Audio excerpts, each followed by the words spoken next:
Commissioner Honaker.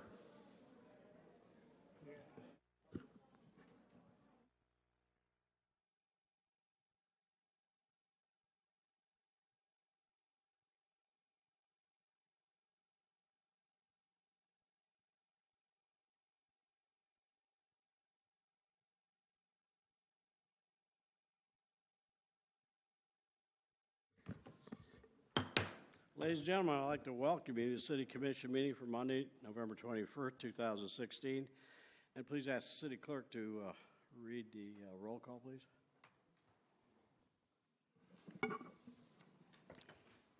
Commissioner Alcantara. Commissioner Bradford. Here. Commissioner Hersberg. Here. Commissioner Honaker. Here. Commissioner Sukup. Vice Mayor Novick. Here. Mayor Masarzik. Here. Ladies and gentlemen, I'd like to turn the commission meeting over to Commissioner Bradford for the invocation, the pledge, and our national anthem. Commissioner Bradford. Good evening, everybody. Tonight I am pleased and honored to have Pastor William Bradley from New Hope Baptist Church who will be doing our invocation. And then I ask for everybody to please stand as we have Joy Tessis from Deltona Middle School, who's in 7th grade, do our national anthem.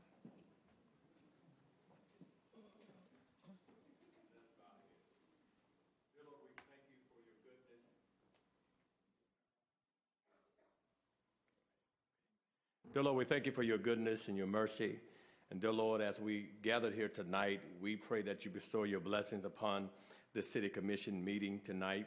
Dear Lord, we ask that you bless our mayor, the city commissioners, our city staff, Lord. We pray that you bless them with your peace, with your prosperity and your protection. And dear Lord, we pray that you just continue, Lord, to bless them, Lord, and give them guidance, Lord, that they can continue to make decisions, Lord, that will be a blessing to our community. We pray, Lord, that this meeting tonight, that it will be done in decently in order, that we will have unity and respect for one another. And dear Lord, we just pray, Lord, for the citizens of our community, Lord. So we ask that you continue to look on us as we all stand in the need, even in this time of Thanksgiving. We pray, Lord, that the needs of every family will be met during this holiday season. Once again, Lord, we thank you for allowing us to be here, and we thank you, we bless you. In Jesus' name we pray. Amen. Amen. I pledge allegiance to the flag of the United States of America and to the republic for which it stands, one nation, under God, indivisible, with liberty and justice for all.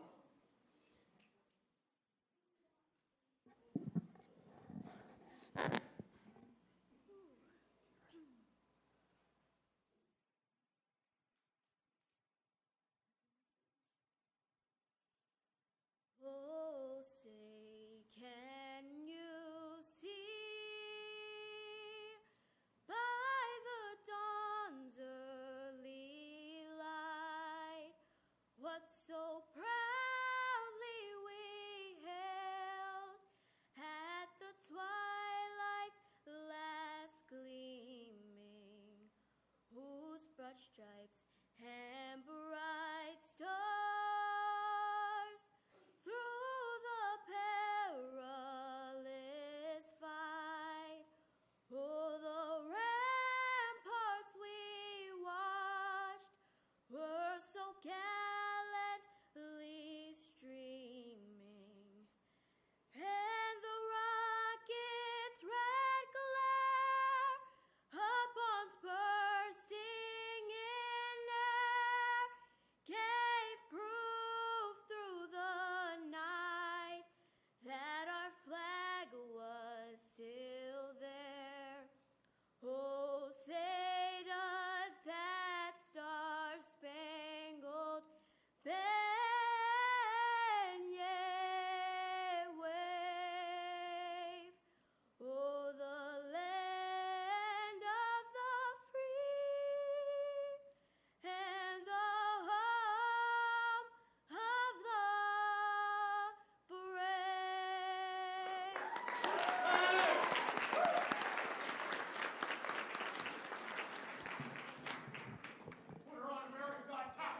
There we go. Thank you very much. Thank you, Pastor Bradley. Thank you for that wonderful rendition, too. And Mr. Pisa, as always, you surprise us every month. We're grateful that you keep bringing us more and more of the local talent to sing our national anthem. It's quite a tribute to not only our veterans, but everybody that has an opportunity to see that. All right, Commissioners, the next item on the agenda is approval of the minutes of the City Commission meeting on November 7th, 2016, and the Special Commission meeting on November 14th, 2016. Are there any corrections, additions, or deletions? Commissioner Honecker? I move to approve the minutes of the regular commission meeting of November 7th, 2016, and the special commission meeting of November 14th, 2016, as presented. Thank you, sir. Is there a second? Second. Second by Commissioner Hertzberg. All in favor? Aye. Is anyone opposed? Motion carries unanimously. The next item is with a great deal of pleasure. Commissioner, would you join me on the floor for an opportunity, if you haven't, to meet an outstanding couple in our community and someone we're going to honor this evening? Joyce, I don't have a request to speak button.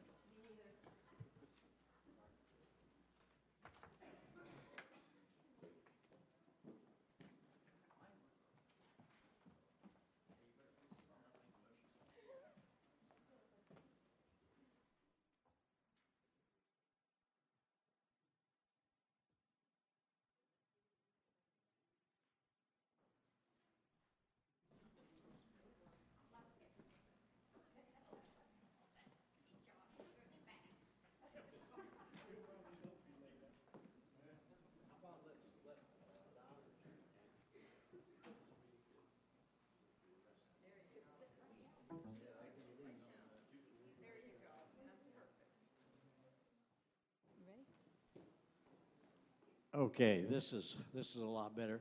Janet, if you would read the proclamation, and then I'll have some comments to make. Whereas Florence O. Smith, a representative of the Gemini Springs chapter of the Daughters of the Revolution, DAR, and 17-year member, accompanied by her husband, Donald Smith, a Korean War veteran and recipient of the Purple Heart, regularly visited veterans living at the Deltona Healthcare Facility.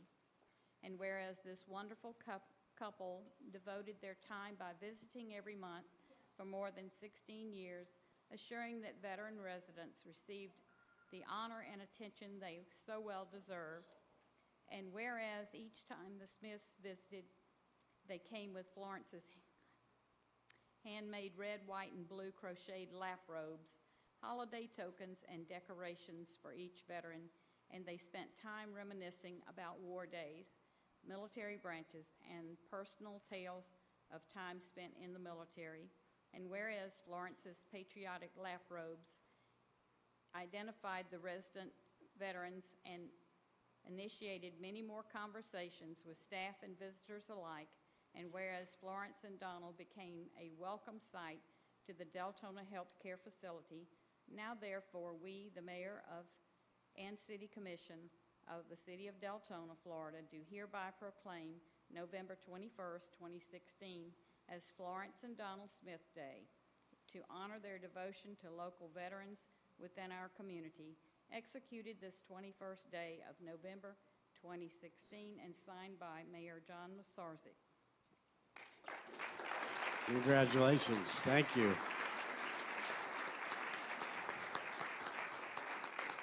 I normally don't have the opportunity to really thank two people that are very near and dear to our heart.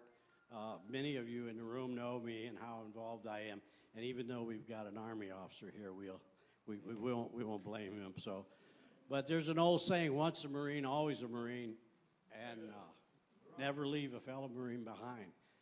Don, with his lovely wife, is the epitome of that. He didn't forget all these guys in the nursing homes. And if you have spent any time, you young people, if you haven't, it's an interesting thing to go there and see the people in different states of aging, and that little bright, shining moment that you spend there with them, they don't forget that. And I've heard it said many, many times. I know Linda Bauer was, I know Don doesn't like to be the head of the spotlight all the time, but this guy has done so much, not only for our community, but for all of these vets, and we'll never forget it. And Flo is the epitome of the lady behind the man, so to speak. She's always there with him. She makes sure everything goes right. And Don is a typical Marine, and those of you that were in the military will understand what I mean. Don has a tendency sometimes, and I see Flo just kind of tap him and say, okay, take it easy, Don. We'll get through this one, you know. But heart's bigger. I love them because we're all about the same size. You know, that doesn't happen too often. But we've got along, and Don's been an integral part of what we've been able to do at the museum, and Flo's always been there as a backup. She's got years and years of working in this community, so God bless you both very, very much.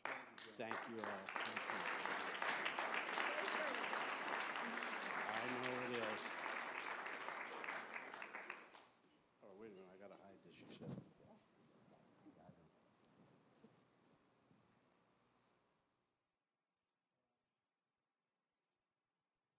Okay, and I've got a couple people also that want to take just a moment. It's fitting, Ms. Bauer, if you would.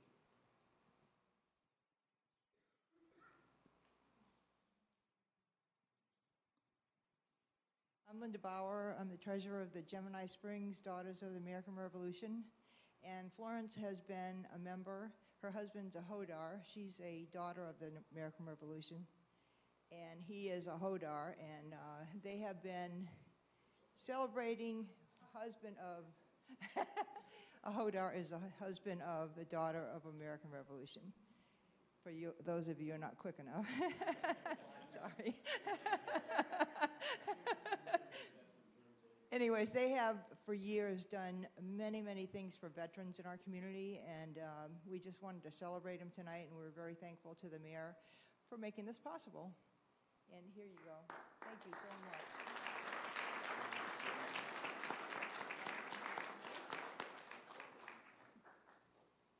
Well, I'm not a very good speaker, but this is a complete surprise. I'm overwhelmed, and I just love all my veterans. They're my vets when I go to the nursing home and be with them. So, of course, my husband was a vet. Thank you.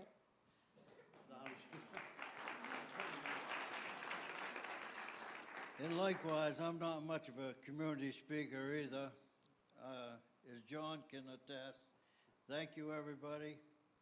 And it's great to live in this community of Deltona. We've been here actually as winter residents for the first 7 years while I was still working and she had retired. So we've been here since '93 full time. So we spent a lot of time at the park and veterans homes and all over Volusia County, not just in Deltona. Thank you, John. Thank you, guys. Thank you very, very much. Thank you. For those of you young people that are here, and for everyone else, that's a true United States Marine and a great vet for our city. Thank you, Commissioners. Thank you all.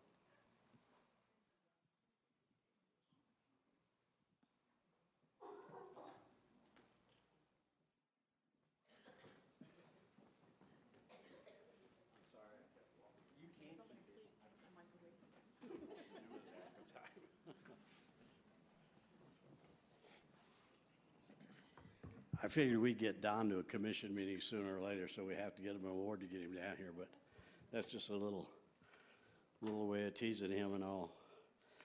And we'll move on to the next item on the agenda is City Commission special reports, and I'll start with Commissioner Herpersberg. If nobody has an objection, she wants to give us an update.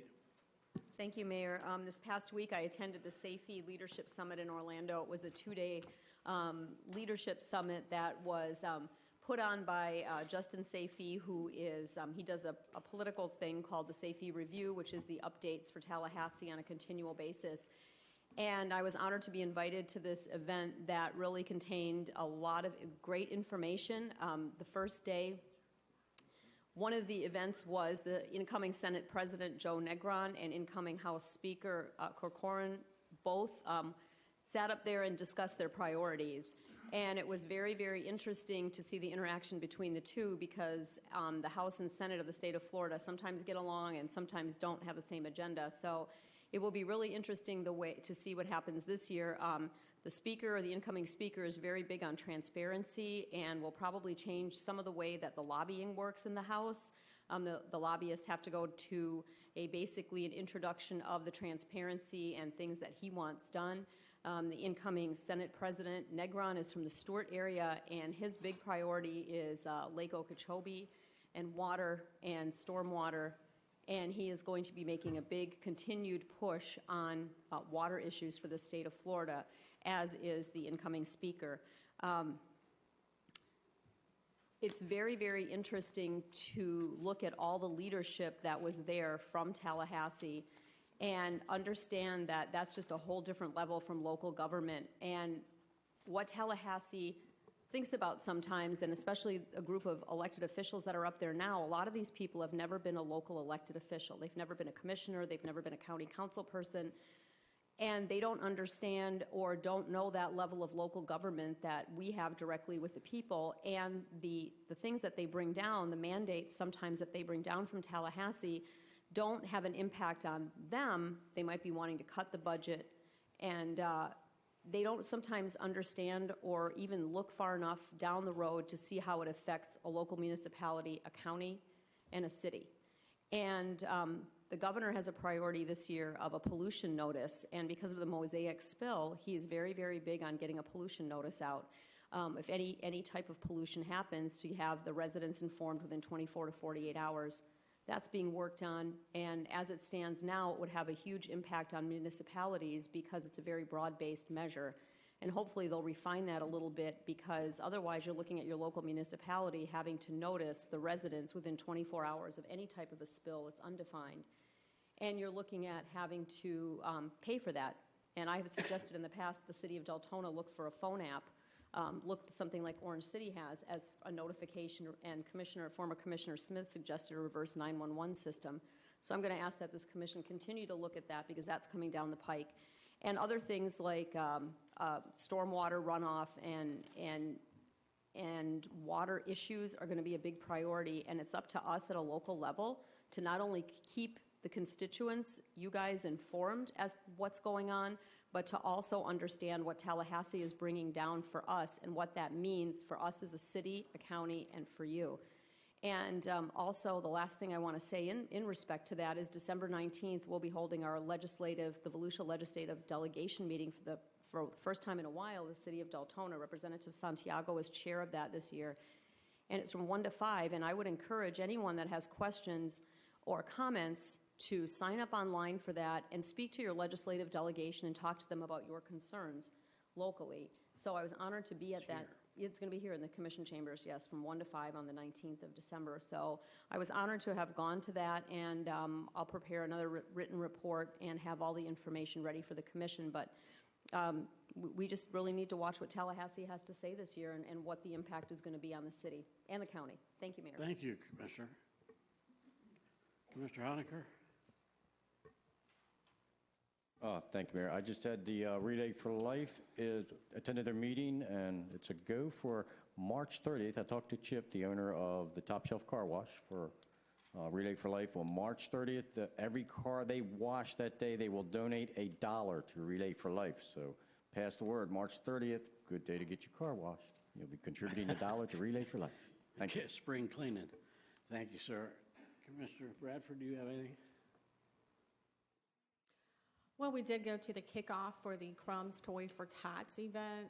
If you've never been there, I went Friday night and then turned around and took my granddaughter Saturday night so she can go see Santa Claus and donate a gift and kind of show the kids as well what it's like to give as much as it is to receive. And any parent out there, I would recommend that, 7 o'clock at night, go down to the Crumbs and, see the display and see Santa and take your picture with Santa and teach the kids how important giving is as much as receiving. Thank you, ma'am. Vice Mayor? I don't have anything really from this last week, but we've got TPO coming up, so the next meeting there'll be a report from TPO. Yeah, Vice Mayor represents us on the River to Sea TPO. It's our transportation planning organization, so road issues if anybody has any road problems, please call the vice mayor, not me. He's in charge of it. I missed my, oops, can I go back 1 second to relay? Okay, yeah, you got a twofer, huh? Yeah, it just relay, I didn't see the city team there, but I hope we're doing, because they asked about the jeans, because the city team raised $1,200 or so, just on wear jeans. If they contribute $1, they can wear jeans to work, except for if there's a meeting. Oh, okay, that's something you're gonna have to bring up to manager, about wearing jeans to work. They asked about it at the meeting where Canada team was, but I she don't had have a meeting to problem do. if she doesn't have a problem. It's not, they're her employees, so she'll have to make that call, but I think that it raised us some money, so that's kind of a good deal. I just wanted to kind of tag team a little bit with Anita, I'm sorry, I want to say Anita, Commissioner, on Stanley Crum. If you can remember Walkertown, you go down Eustis to Seagate to Walkertown, you won't miss their home. He's taken on, he is our local representative for the United States Marine Corps Toy for Tots Drive, and it is an experience. He does an enormous amount of work and goodwill for the Marines, and you will not be disappointed in his display. He's let himself, I don't think he'd be offended. He's let his hair grow out, and he's pretty darn close replica to every Santa I've ever seen today. His beard is snow white, and his hair, it's really, really a good thing. But he's doing a heck of a thing, and we have just a couple locations in the community that you could get. 2515 Walkertown, but the simplest way is right down Eustis to Seagate, and then right on Walkertown, and you can't miss it. But if you want the address, and thank you, Commissioner, 2515 Walkertown. Okay, and then we're going to move along. I guess that's it for Commissioner comments. The next item on the agenda is a public forum for items that are not on tonight's agenda for members of the public who want to speak. And we have, I have been directed by the City Commission to follow the 4-minute rule to the second, so please address the commission accordingly, but at 4 minutes you will be asked to cease discussions, and we have to do that in an ability to be fair with everybody. So, Jessica Kelly and Carrie Gable. that's just 2 people right there? All right, it looks like you're all ladies, so I don't offend somebody. Ladies, come up, if you will, across the front. And your time is running, so Jessica or Carrie, start speaking. Right. Does she need to say her address first? Is that okay? Go ahead, name and address, Carrie. Carrie Gable, 1191 Wycliffe Street in Deltona, 32725. Hi, my name's Jessica Kelly, and I am the head coach of the West Volusia Wolves JV Cheer Squad. We were here in January, and you guys presented an award to us for our competition at Nationals, at Pop Warner Nationals, back last December. We placed 4th. We brought home a 4th place title, and we've been invited to come again this year. So we're coming to our community because it costs approximately $300 to $500 per girl, and I have 30 girls on this cheer squad.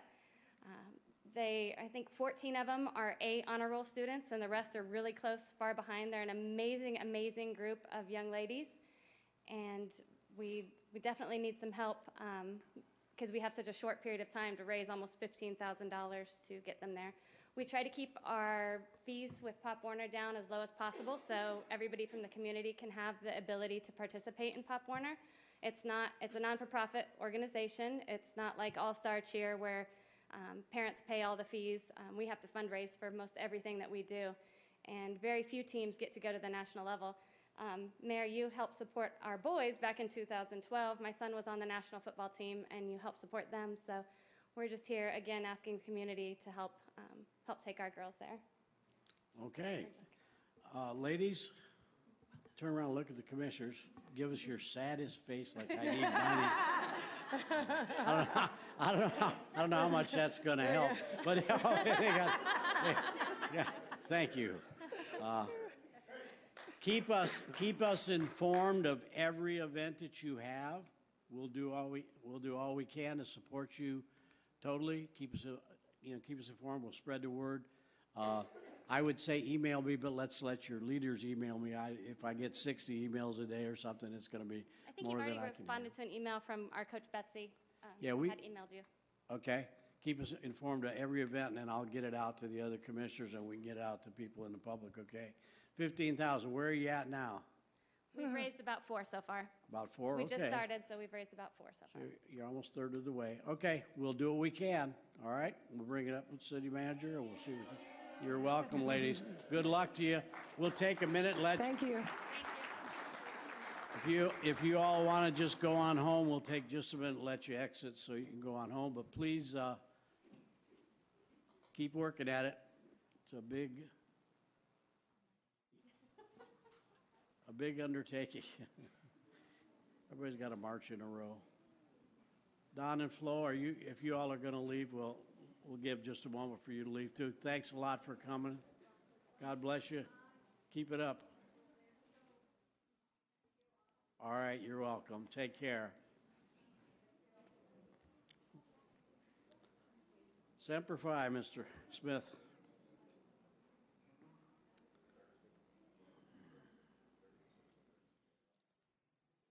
Okay, there.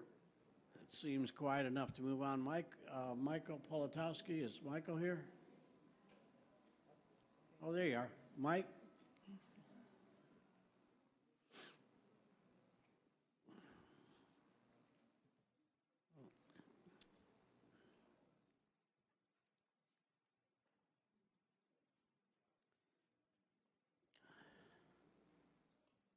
Good evening, Mayor. It seems like you pronounce my name differently every time you say it, but thank you. Would you pronounce it, sir? Putkowski. What? Putkowski. Putkowski, well. Just like it's written. Yeah, for one Pollock to the other, I should do better, but I'll try to remember. Well, thank you, sir. It's an honor. Michael Putkowski, 2736 Cortland Boulevard. I'd like to start off tonight just by saying that, you know, I love and respect each one of you on the dais equally. And I know that you guys always have an ear for folks, and that no matter what, any one of us in this city can come to you, and you always have an open door. As of late, the actions up on that dais is really, it hurts me. It hurts me to the core, how things have been going on. This commission has been doing great things over the last few years. The city's changing greatly. We're having open communications now. We're doing great things with social services. We're doing a lot to help this community. And it seems like everybody's dancing and the band is playing while the ship is sinking. And it's not good. I implore each and every one of you to please do whatever it takes. I will even open up my home. I will have you guys at my home. We can talk this out. I'm serious, Mr. Mayor, whatever it takes. Whatever it takes, I'm here for you guys, just as you guys are here for everyone in this community. But I really don't like it. I don't like it at all. Every one of you up there is better than this. You guys don't deserve it, and this city doesn't deserve it. To my next point, social services. There's a really good thing going on the west side of the county over in D-Land, and it needs our support. I know that there's some people that say that it might be a bad idea or our Deltona money is going to D-Land. It's not like that. If our community does whatever it takes for the less fortunate, the better. Right now, there is no housing. There is no emergency shelter for people that lose everything. We don't have a homeless problem in the city. We have families on the fringes. And when those families lose everything, they have no place to go. This will give those families some place to go. So I implore you to please support that project in any way you can. Thank you. All right, thank you. Appreciate it. Just as a side note, and I don't want to open it up for questions but we had a very, very good and well-attended West Volusia Summit Saturday, and all the items that you talked about, Mike, we explored those in detail, so you'll be hearing more about that in the near future. Christine Gallagher.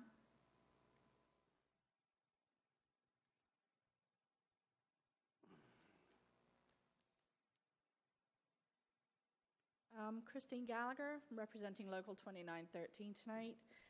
Mr. Mayor, Commissioners, and City Manager Shang, I'm here tonight representing the Deltona Professional Firefighters Local 2913, and I would like to notify you that with the cooperation of the Foundation and Deltona Fire Department and the City of Deltona, we are beginning our third annual Operation Deltona Cares Toy Drive. Christmas is an amazing and important time of year for so many people for a variety of different reasons. But for children, it can be a time for memories that can be carried into adulthood and perhaps shared with their own future children. And our goal is to help make those memories positive ones. For those who were not here at the time, let me tell you a little bit of our history. Our program began several years ago with our department shifts helping a few families in need, providing a holiday meal at either Thanksgiving or Christmas.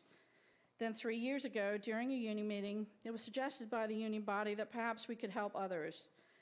And while we didn't have the name at this time, the Operations Deltona Cares was born. Our goal was to help as many children as we could with the meager funds that we had available, helping one family at a time. That first year, we were able to help 6 families, which included 26 children in all. 6 of these children were last-minute placements into foster care 2 weeks before Christmas, and we got the information from their school the last day of school. We were able to provide food, toys, and because of these children were sharing a single pair of jeans, we were able to provide clothing. So how do we gain our families? We usually have families referred to us through our local school counselors who are well aware of which families need assistance, who have already received assistance, and who have missed the various deadlines for programs already in place. We will also accept, if funds allow, referrals from our city employees as we have continuous contact with the citizens of our community in one form or another. There's no guarantee that we can help everyone who is referred, but any needs will be met, will be done so on a first-come, first-served basis. As funds or resources are added, we'll add a family to those helped. So how can we help those needs? My shift at our Christmas party last year brought unwrapped gifts instead of a gift exchange, and we will again this year. We also received a very generous donation from Ms. Shang, a 10-year-old last year, who, instead of receiving gifts for her birthday party, asked that her friends bring an unwrapped toy instead. These same toys were later wrapped and given to children that she didn't know. So to that end, how can we help? Well, with kind permission of Ms. Shang, Fire Chief Snyder, we have placed collection boxes at City Hall and each of our fire stations as collection areas so that we continue in our endeavor. We will also gladly accept donations of unwrapped toys, gift cards, cash, and checks made payable to the Deltona Firefighters Foundation, specifically for Operation Deltona Cares. And if anybody has any questions regarding this program, you can contact myself, Lieutenant Christine Gallagher, or Emma Santiago at Deltona Fire Department. Thank you very much. Thank you, Christine. Thanks to the Firefighters Foundation for working on that program. Larry Kent.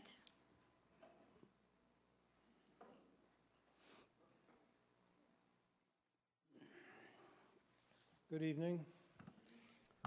I'm pleased to announce that I'm out of code enforcement hell, I think.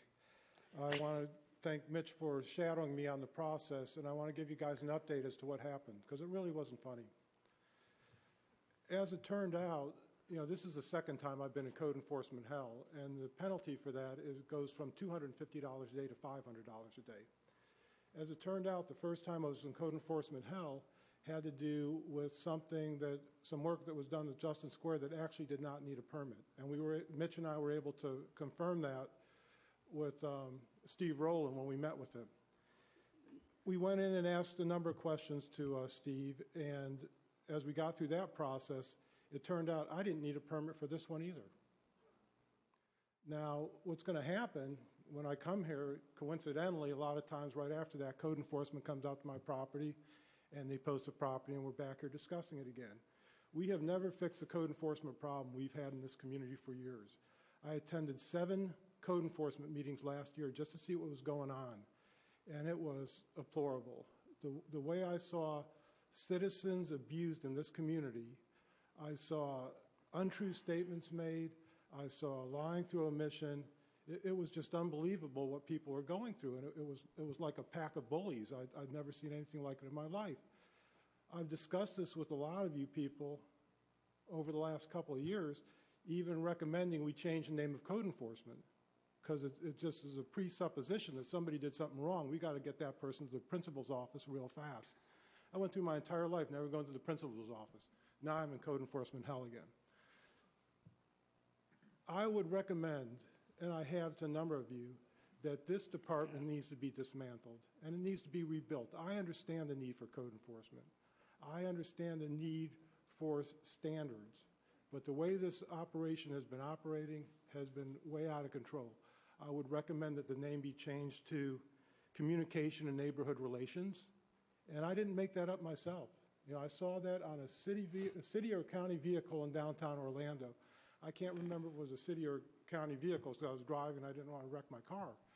But I went online to see which government organization that was, and I couldn't figure it out because they didn't have that posted on their website, but I did see the truck. But I did find that one of them also had a system where instead of going to special magistrate, it was going to a Citizens Code Appeals Board to see what was going on. And we really need to fix this problem here. It's just way out of control. I can handle the bullying when they come after me. I've been through this all my life. I've had much more powerful people try to take me down before, and I survived it all. But what I saw, some of the citizens of this community, what they went through, and what the code enforcement people were trying to do to them, it was impossible. And I've discussed this with Jane. I said, you don't have to go to future meetings. All we have to do is play back the tapes and listen to what's going on in there. And I hope these tapes don't disappear like Richard Nixon's 17 minutes. But you've got a serious problem there, and you've got to get to the root cause, and you've got to fix it once and for all. It's not fair what they are doing to your citizens, and they're not meeting any of those core values on the wall over there. It's a big problem, and I would encourage all of you to, I'll go through all the audios and tell you which ones to listen to, and you would be shocked as to some of the stories that come out of there. All right, Larry. Thank you. Thank you.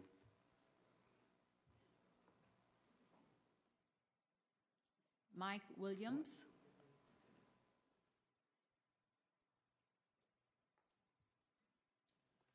Good evening, Mr. Mayor, City Commissioners. Mike Williams, 2889 Cottageville Street. I always like to say that I've been a resident of Deltona since 1985. Love my city. Tonight, I am here again to add a vote of confidence to the city manager and also the city attorney. And that vote of confidence is embedded in some of the things that are happening in the city that people need to know about. Number one, the Halifax Health Center that's being built and developed. A lot of folk don't know that's happening in Deltona. That's going to mean 60 new jobs. The Central Florida Regional Hospital, you guys are working with them to develop some things in the hospital, another 50 new jobs. You just broke ground on the Golden Choice Assisted Living Facility over here on Normandy, just north of Furwood, another 30 new jobs. This is what people need to know that's happening in the city of Deltona, that's being marshaled by people like the city manager, city attorney, of course, Mr. Bowley over in planning and zoning. These are the kind of things that I like to hear and like to know, and people like to know. There are some people here tonight that share the same sentiment as I do about support for the city manager and also the city attorney. If they want to stand, they can, or wave their hands if they go on.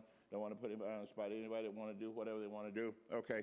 These are people, once they told them about these situations, they said, well, Mike, we trust you because you know more about what's happening at the city than anybody. I said, not really. Somebody used that line about a general, didn't he, or something? Okay, but anyway. But my point is, let's not get ourselves tied up in our shorts about what color blouse or skirt somebody wears on Wednesday afternoon. Let's stay focused on what's happening. This city is really on the move. I'm so proud of what's happening. One of the things I was most proud of with the city manager when she first came here, had a meeting with her, talking about diversity.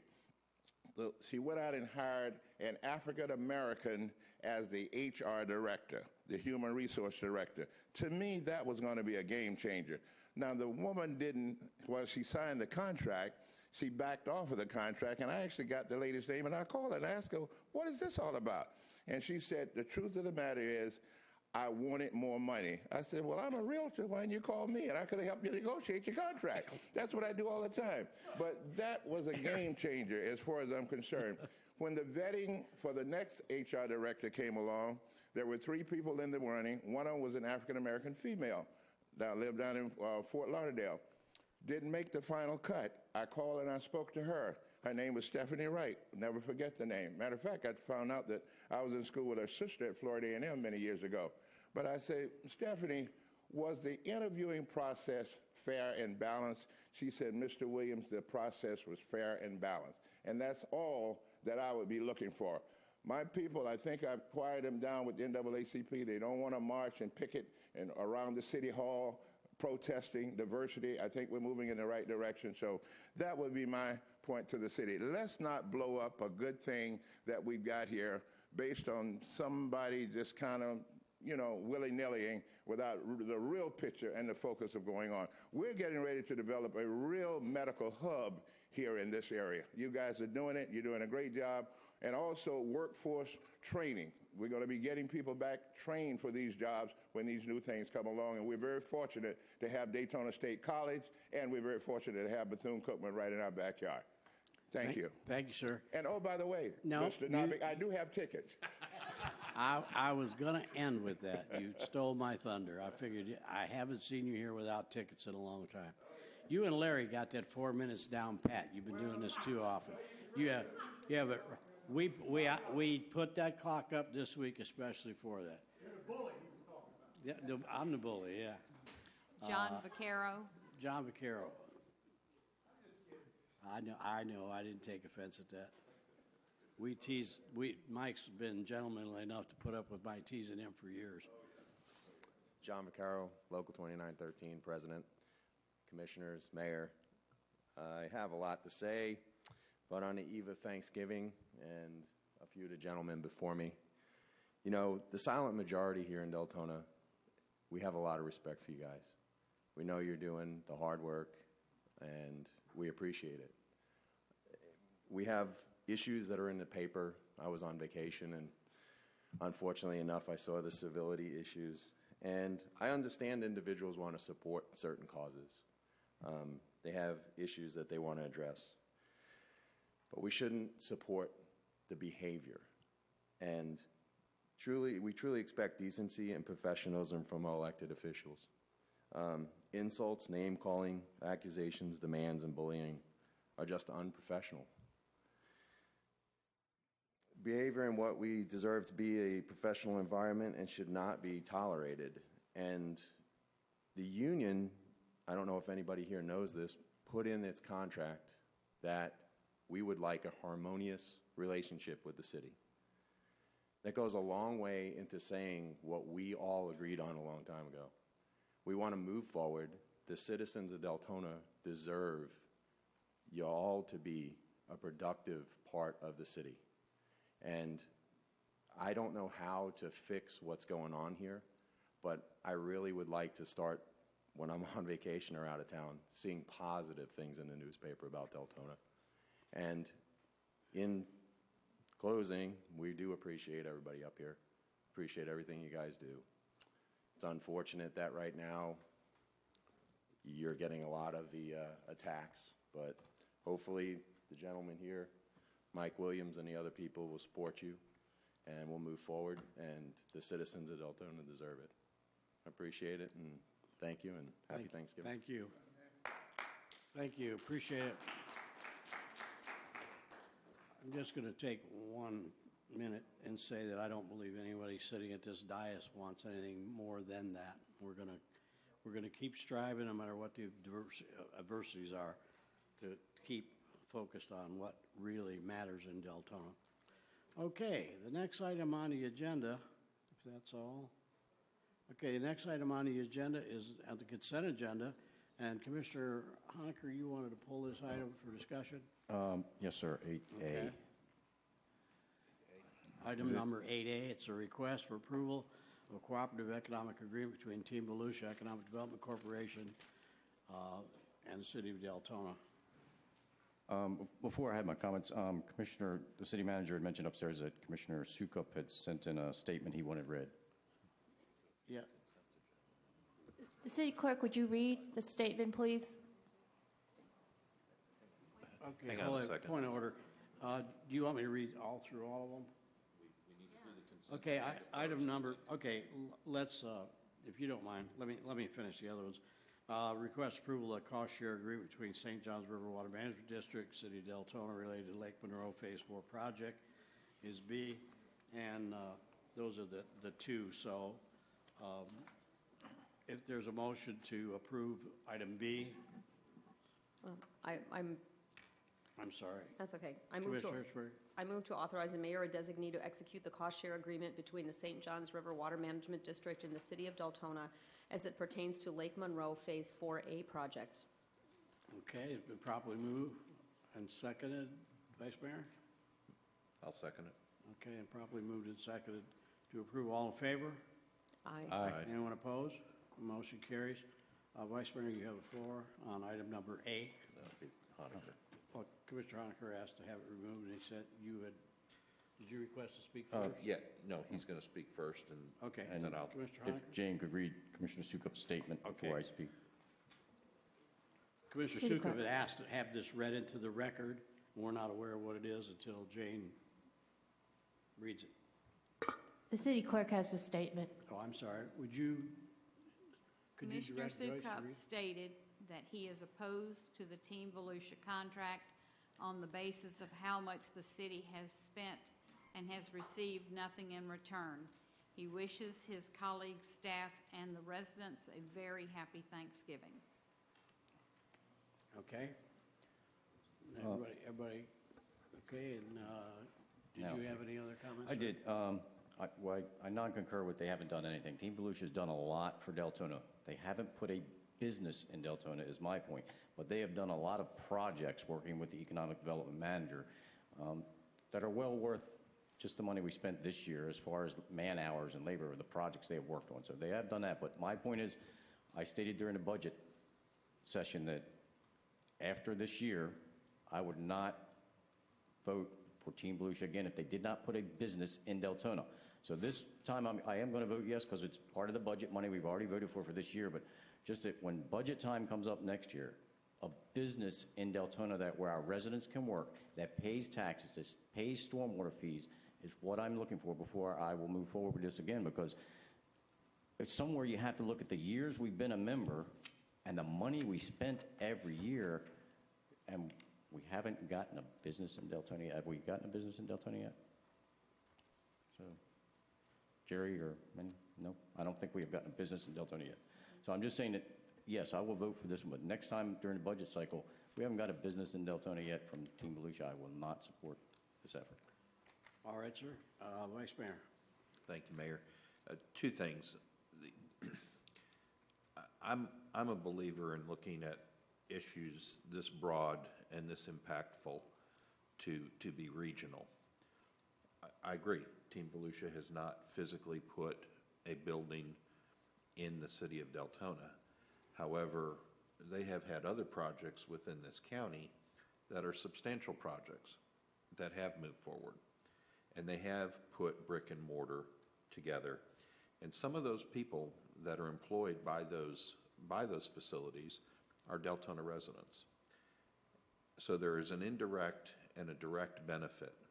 The direct benefit that you're speaking of, Commissioner Honaker, I agree with you to some degree. It would be nice to have that. But when a 1 million square foot warehouse goes in this county and they employ hundreds of people from this county, those hundreds of people need housing, they need other services like medical facilities. We're building those facilities. The more people that come to those medical facilities, the larger that operation grows, that creates more jobs. So there's a direct and an indirect benefit, and I don't want to lose sight of that. With that saying, after the workshop the other night, I was approached by a constituent, and I was challenged to take a look at Team Volusia's website with regards to the City of Deltona's component that's on the website. And I had done that before, and I went back and I looked at it again after that. And I agree, the website does need some work. Well, as it would happen, the other night, Friday night, several of us were over in Edgewater at the grand opening of the offices for Farmton, and representatives from Team Volusia were there, and I had an opportunity to speak with them.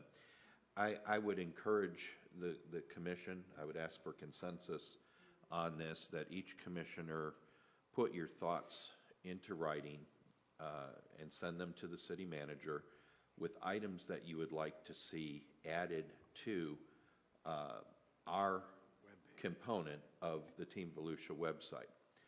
What's there is kind of a historical perspective of Deltona, but man, a lot of things changed over the last couple of years. We have a new wastewater plant. We just solidified getting $18 million by refinancing a transportation bond that's putting resurfacing together and infrastructure in place on sidewalks. We've got Bethune-Cookman, we've got Florida State, or not Florida State, Daytona State College. We have a huge bilingual workforce that's here that's now being trained in some of these institutions. We've got great programs taking place at our high schools.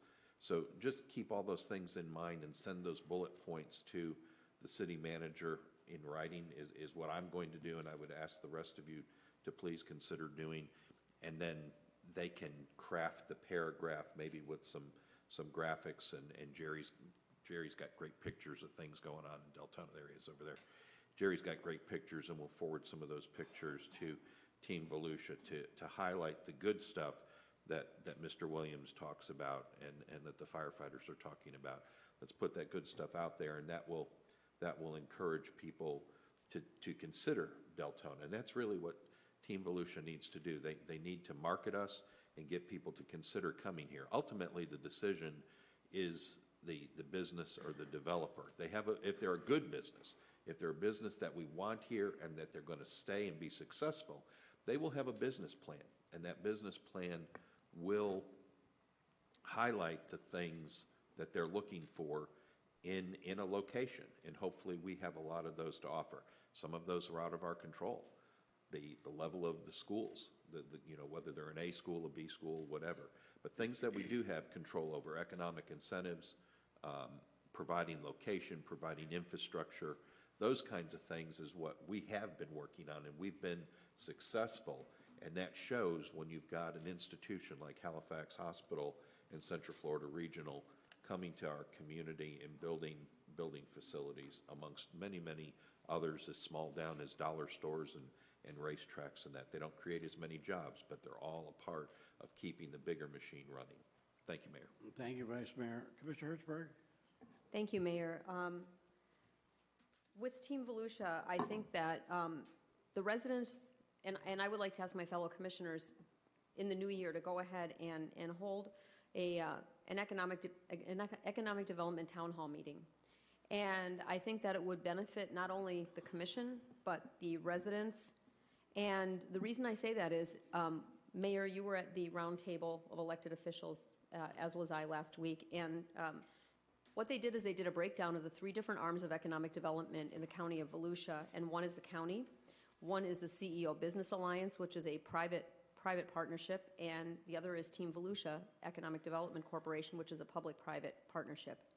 And each one of the 3 entities has a different role in the county as to how they pursue economic development. And to have that explained and to have that understood by not only the residents, but the businesses in the area and ourselves would, I think, be of great benefit, because when you look at an economic development model, Team Volusia as a public-private partnership, the cities in the county and the county belong to that. However, your tax dollars that you pay into Volusia County as part of your tax bill also funds a certain type of economic development through the county as well. And because each entity has a different arm or what they support, you're looking at receiving different benefits from economic development. Unfortunately for the city of Deltona, and I understand the return on investment concept for what has Team Volusia brought to us, but The other side of that is, if you don't put into a partnership, what is going to be the city of Deltona's goal to further its own economic development? We have Jerry Mays as our economic development administrator, manager, and he does what he can. He doesn't have the resources that Team Volusia has. He doesn't have the contacts that they have, and he's one person. And if we decide not to participate in Team Volusia for whatever reason, then we have to look at how the city itself is going to promote its own economic development and what type of resources do they use. Being a part of Team Volusia is not sitting out there collecting our money and saying we don't want to put anything into Deltona. They work the entire county to the best of the ability for the businesses that want to come in here. And every area has its strengths and its weaknesses. And Vice Mayor Novick, you're 100% correct. The outlets that just went in Daytona, those supply jobs to our Deltona residents. Other businesses that are going in Edgewater and Port Orange and Daytona and in DeBerry, anywhere else that it goes in, we have a huge workforce that benefits from that. But we're bound by a couple of factors that, as you said as well, we can't change. And one of those is the land situation. We have the largest tracts of land along I-4 that remain undeveloped and are starting to now with Halifax and so forth. But those are private landowners. We don't own that, and we can't dictate to a business or to a private landowner what's available, what they can purchase. That has to be between an incoming business and the landowner. And Team Volusia or the county or CEO Business Alliance can facilitate that all they want, but it has to be between those entities. And the other thing I wanted to say at our West Volusia Summit, we were talking about economic development and FDOT and everything there. And when you're looking at what the Department of Transportation is doing and what they're talking about doing on 472 and some of the areas there, you're looking at totally changing the landscape, and not in a positive way for Deltona, concerning a rest area that they want to take out of Seminole County because it's bothering the neighborhoods, and putting it over to Volusia. And the one thing I didn't say at that summit is, if they're looking at a public-private partnership, if it comes to fruition of FDOT getting the land and then having a pilot truck stop or something come in there, which is a handful of low-wage, unfortunately lower-wage jobs, and clear-cutting a huge part of that land. But you're also dealing with an eminent domain situation there, because FDOT can go ahead and take that land should they want to go ahead and do a public-private partnership. So it behooves the city of Deltona to really be involved and have an entity like Team Volusia standing for us and really dealing with the landowners and understanding what the possibilities are down the road, because what we need are the jobs that are coming in with the medical area and everything. We need that, and we need a professional arm to promote Deltona. And last but not least, over the course of the last month, I've had 4 people come up to me in economic development and land use and say, basically, businesses don't want to go where there's an unstable government. The commission itself has to show stability and unity in order for economic development to occur, especially when you're Googling and when you're looking at certain areas. Businesses do not want to go where there is an unstable government. A neighboring city lost an entire medical park because of the instability of its government. And Team Volusia can attest to that, because the former chair was part of that, trying to get that in there. And that did not go in because of the instability. So it behooves all of us to be aware of what Deltona has to offer. And we have a great diversity, we have a great workforce, and we really have an awesome city. So I'm hoping, like Commissioner Honecker, that Team Volusia is able to put something brick and mortar in here and get something done. But if not, I still support the effort, because the city of Deltona, we can't financially do it on our own. We cannot do that kind of outreach that they provide for us. But my fellow commissioners, maybe an economic development town hall meeting for the residents, bring in, explanation of the 3 entities, discuss that, and let everyone in the area know really what is the focus of economic development and how it's done. Thank you, Mayor. Thank you. I'm not going to give a long speech, but although Commissioner Honecker is very gentlemanly in the way he made his commitment about next year, I guess as mayor, I get calls as recently as today. I have a meeting tomorrow morning which is with a large developer, large landowner. In many cases, Jerry, you can, if I'm saying something out of school, tell me, but many times I get calls from people from out of town, locally, people that are in a position to do just what you want, brick and mortar. I get them to Jerry, Jerry gets them to Team Volusia. And I have to agree with Vice Mayor. We may not always get the business here, but check with any company you want and ask them how many people in this area live in Deltona, work out of Deltona. We're getting a lot of bang for a buck. Tanger, the outlet malls, who's the first person they quoted at Tanger on TV the other night? Deltona residents that were there waiting in line for it to open. Same lady, it has a family who called me, who is one of the ones interviewed, has family that went to work there. That's why they drove all the way over there. It's unbelievable the amount of the ability they have to push Deltona, but you have to, like Publix, if you don't have the right product on the wall, you can pay them $5 or $500,000, and that developer's not going to come to our town until we have a product that he can sell. He can't sell something that he doesn't have. And Commissioner, I mean, all of you, I agree with Commissioner Hertzberg said it best. We don't own this land. We can't make deals.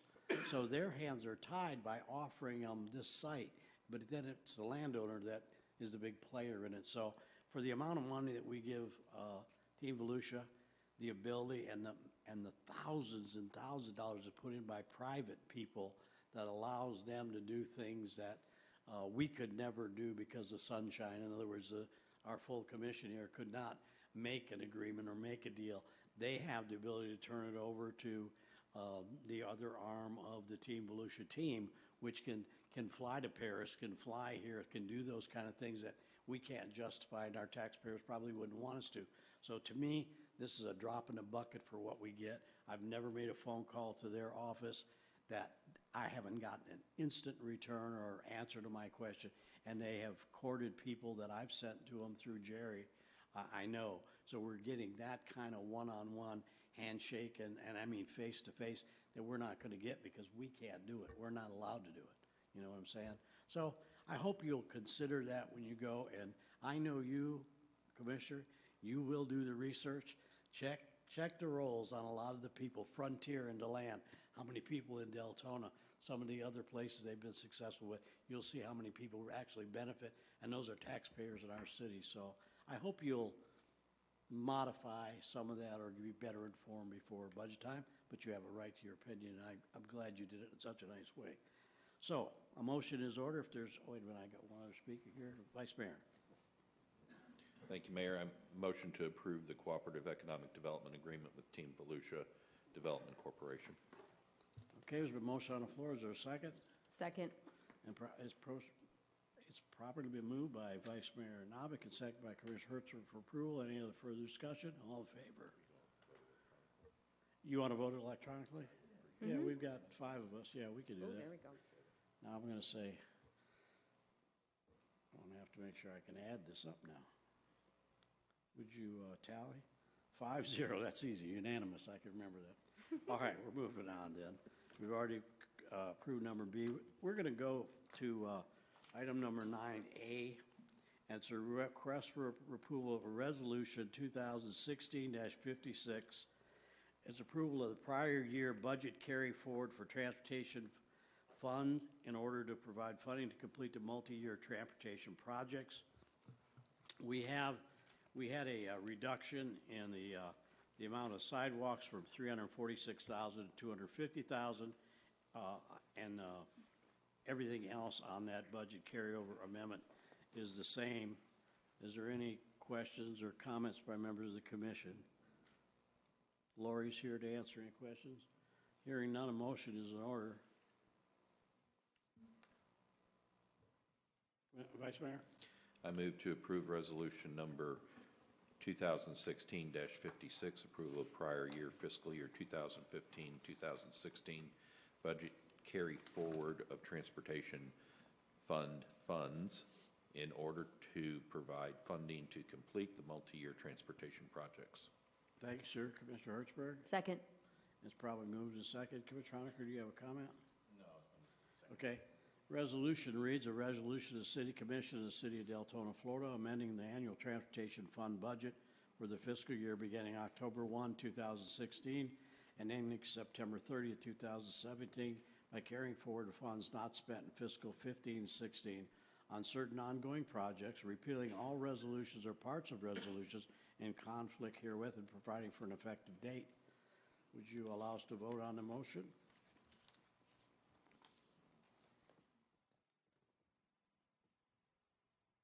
All right, Commissioners, we all voted. The motion is 5-0, passes unanimously. Go to item number 9B. It also is, and this is going to get kind of boring, folks, but these are all fun carry. It's a request for approval of resolution number 2016-57, prior year budget carry forward for stormwater funds in order to provide funding to complete multi-year stormwater projects. Like the previous one, this is money that was left in the budget. Projects weren't completed. We have to move the money forward to the following year to be able to move that forward. Questions or comments by the commission? Commissioner Honaker? Thank you, Mayor. Just keeping in the sunshine upstairs, when we did the agenda review, we had discussed, at least I discussed the recent hurricane, and do these projects really need to be done, and the 100-year plan and plane and the flood status.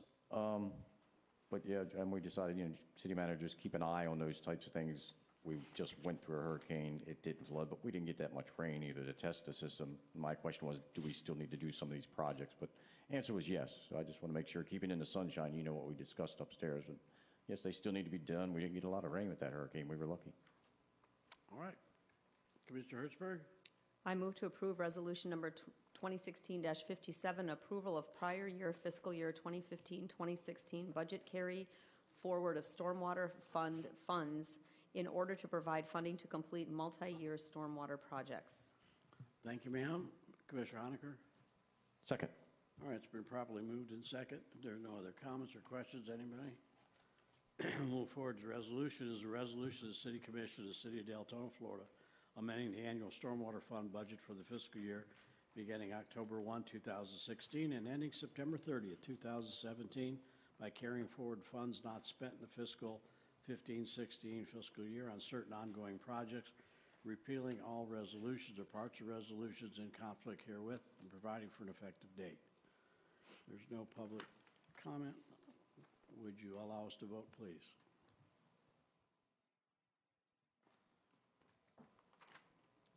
And the motion passes unanimously. We'll move on to the next item, and if I don't get ahead of myself here, it's item number C. Excuse me. And it's a request for approval of resolution 2016-63, approval of prior year budget carry forward of general funds in order to provide funding to complete certain city initiatives. And it's a like request. It's moving money back, a total of $469,800 for beautification, professional services, and fitness checks, publications, bunker gear, landscaping, and things like that for the fiscal year. This is projects that weren't completed in the last fiscal year, moving the money forward, so there's not additional funds involved in this. Any questions or comments by anybody? Hearing none. Commissioner Honaker? Turn the mic on. I move to approve resolution number 2016-63, approval of prior year FY 2015-16 budget carry forward of general fund funds in order to provide funding to complete certain ongoing city initiatives. Thank you. Commissioner Hertzberg? Second. All right, it's been properly moved and seconded for approval. I'll read the resolution. It's a resolution of the City Commission of the City of Deltona, Florida, amending the annual general fund budget for the fiscal year beginning October 1, 2016 and ending September 30th, 2017 by carrying forward the funds not spent in fiscal years 15-16 on certain ongoing city initiatives, repealing all resolutions or parts of resolutions in conflict herewith, and providing for effective date. Don't you just love how attorneys put all those words there to say we're going to move the money from here to here? Okay. Anyway. Keeps the auditors happy, and we keep everybody on track. So it's been properly moved, seconded. The resolution's been read. You allow us to vote, please. Motion carries unanimously, 5-0. On item number D, D is a request for approval of resolution 2016-64, final budget amendment transfer of 15-16 funds between the general fund departments as part of the year-end process. Are there any questions or comments by a member of the public? None. Commissioner Hertzberg? I move to approve Resolution 2016-64, final budget amendment transfer for fiscal year 2015-2016 to transfer funds between general fund departments as part of the year-end process. All right, Commissioner Honecker? Second. All right, it's been properly moved in second. Again, no one wants to speak. I'll read the resolution then. A resolution of the City Commission of the City of Deltona, Florida, amending the annual general fund budget for the fiscal year beginning October 1, 2015 and ending September 30th, 2016 by adjusting expenses between departments, repealing all resolutions or parts of resolutions in conflict herewith, and providing for an effective date. Would you let us vote, please? Thank you. Motion carries unanimously. Moving on to item number E, and it's a request for approval of a resolution, 2016-65 budget amendment for fiscal year 16-17, an equipment fund for $11,000 in order to provide funding for the mounting and installation of automatic license plate readers on our system. So I have Commissioner Honecker. Oh, thank you, Mayor. I move to approve Resolution 2016-65, budget amendment for FY 2017 in the equipment fund for $11,000 in order to provide funding for the mounting and installation of license plate readers, LPRs. Thank you, sir. Vice Mayor? Second. All right, Commissioner Hertzberg, you have a comment? No, I was going to second it. Okay. The motion's been properly moved and seconded, and the resolution reads as follows. Resolution of the City Commission of the City of Deltona, Florida, amending the annual equipment fund budget for the fiscal year beginning October 1st, 2016 and ending September 30th, 2017 by adjusting expenditures, repealing all resolutions or parts of resolutions in conflict herewith, and providing for effective date. Would you allow us to vote, please? I did that earlier. Okay.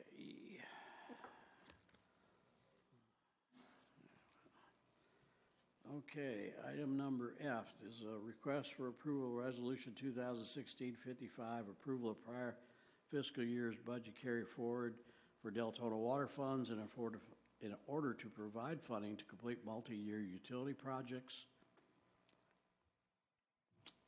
Okay, is there anyone that wants to speak for or against, or just wants to get up and talk?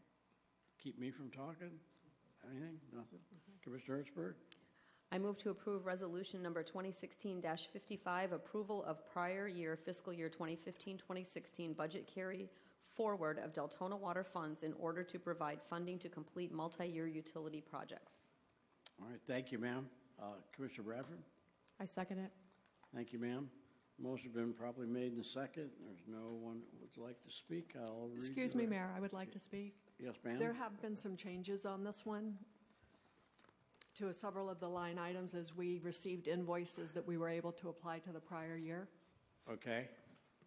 Okay, yeah, okay, I did. I'm sorry, I didn't bring that up. I didn't turn the page. It made a little bit of a change in this. There was a 1, 2, 3, 4 amended change. Let me look at the amount. It was a net reduction of $1,200. Yeah, it was a net reduction. There's a whole couple sheets of them, but a net reduction of $1,200. So it's $1,200 less. We need to make that clear. If anybody wants to see that, I have a copy of that form if you want to look at it's reclaimed water products and phases of part of that project, but it's cleaning up the funding from last year to this year. No questions? Okay, we'll move on. We've got our motion and our second.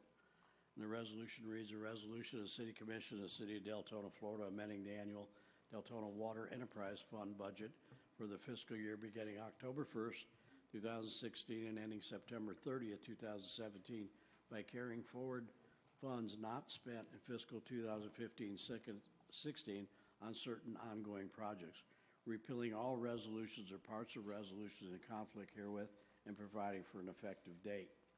Would you allow us to vote, please, for the motion? Motion carries unanimously. And we're all set to go to the next item on the agenda, which is 9G.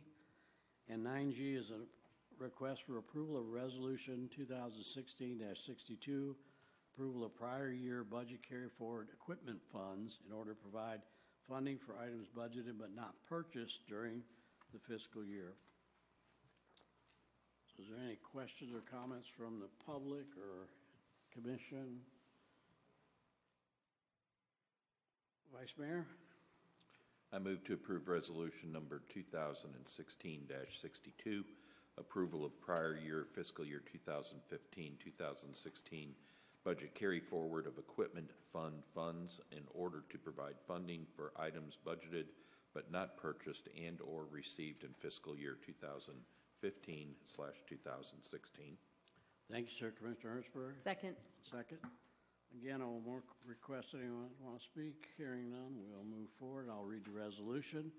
It's a resolution of the City Commission of the City of Deltona, Florida, amending the annual equipment fund budget for the fiscal year beginning October 1st, 2016 and ending September 30th, 2017 by carrying forward funds not spent in fiscal year 2015-16 on certain equipment, repealing all resolutions or parts of resolutions in conflict herewith, and providing for an effective date. Would you allow us to vote, please?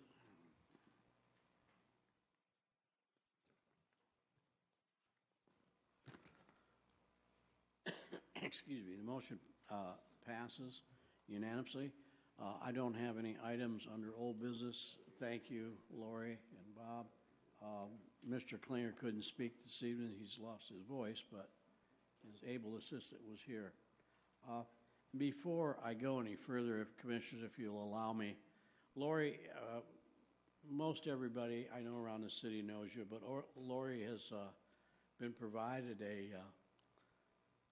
a new position, let's say, outside of the city, and we're sorry to lose you, and you'll be greatly missed, but good luck in your future, and I wish you'd get Bob's voice fixed before you leave, because we love hearing his cheery rhetoric every now and then. But all the best to you in your future endeavors, and come back see us whenever you can, and thanks for everything.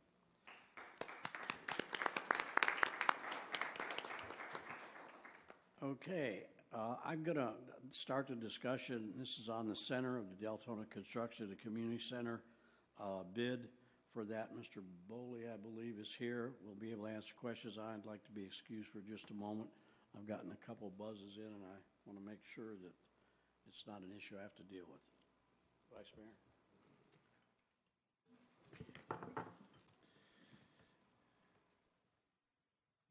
Ms. Shang, did you have anything, or just let Mr. Boley run?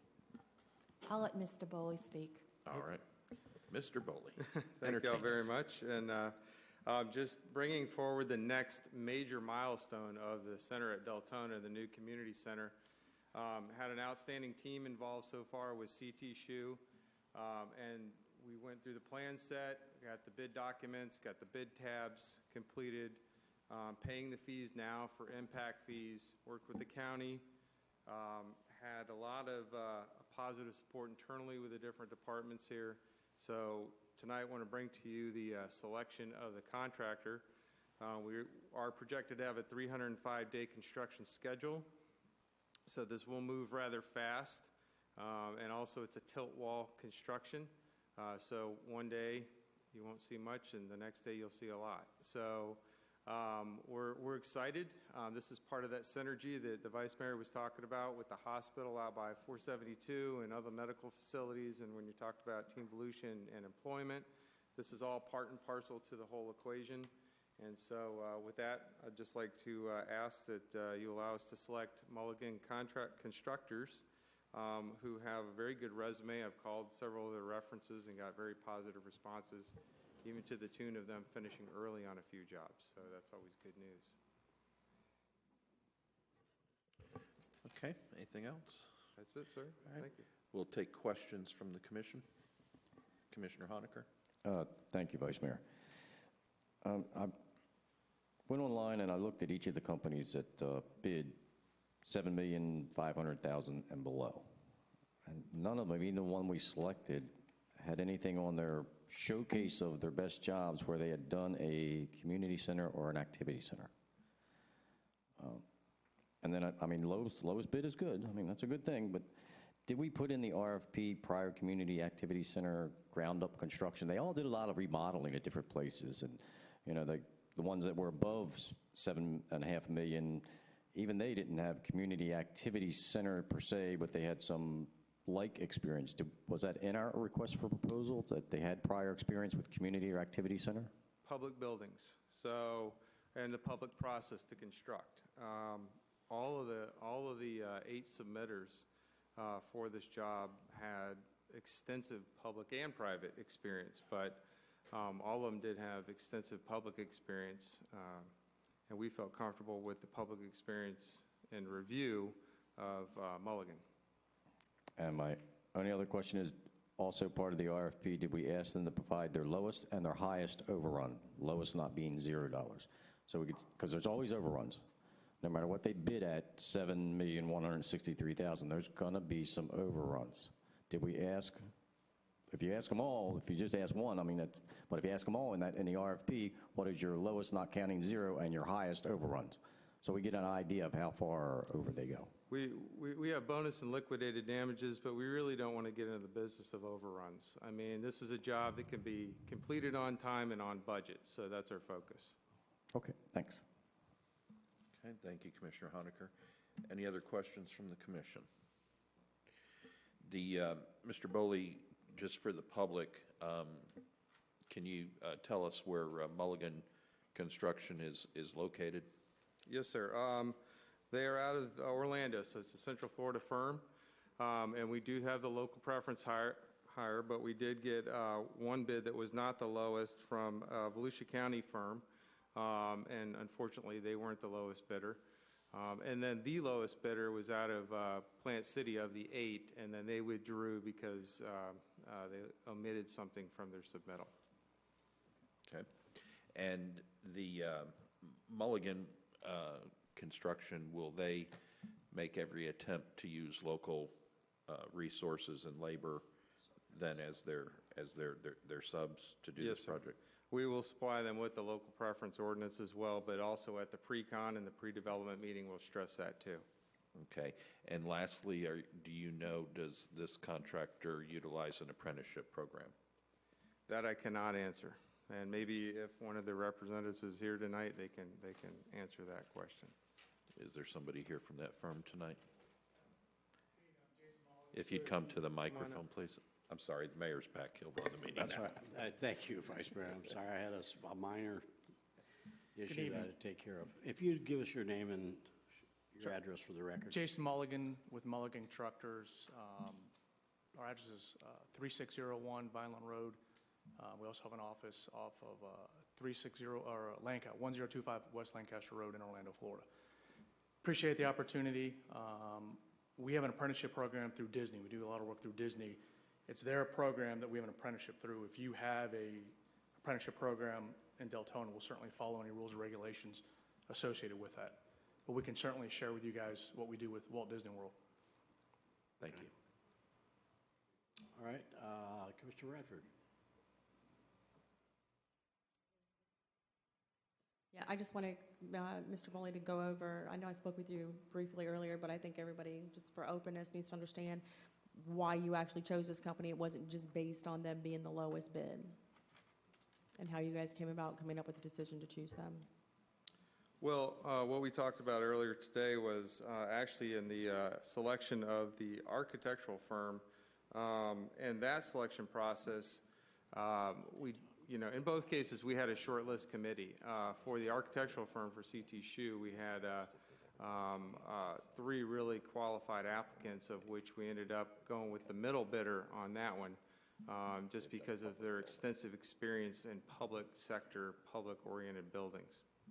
And then they also are going to stay with us. It's their plan set, so they'll be reviewing this process, and they'll work closely with the constructor Mulligan Constructors as well. Is that it, ma'am? Okay, I only have one question Yes, sir. for the contractor. That's your name is Mulligan, so you must be either a principal or family I'm a member. contract, so I don't golf anymore, you know? All I do is work, so How close is it going to look to what we see on our boards up here? it's going to look exactly like that. Thank you, sir.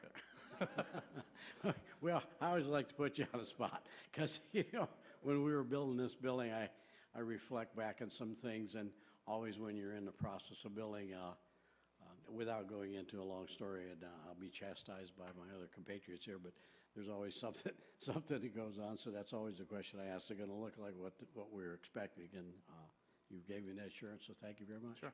Appreciate For a it. quick second, for one of your questions about our public work, we've probably done 8 or 9 fire stations. We just did the City of DeBerry's police and admin building last year for them.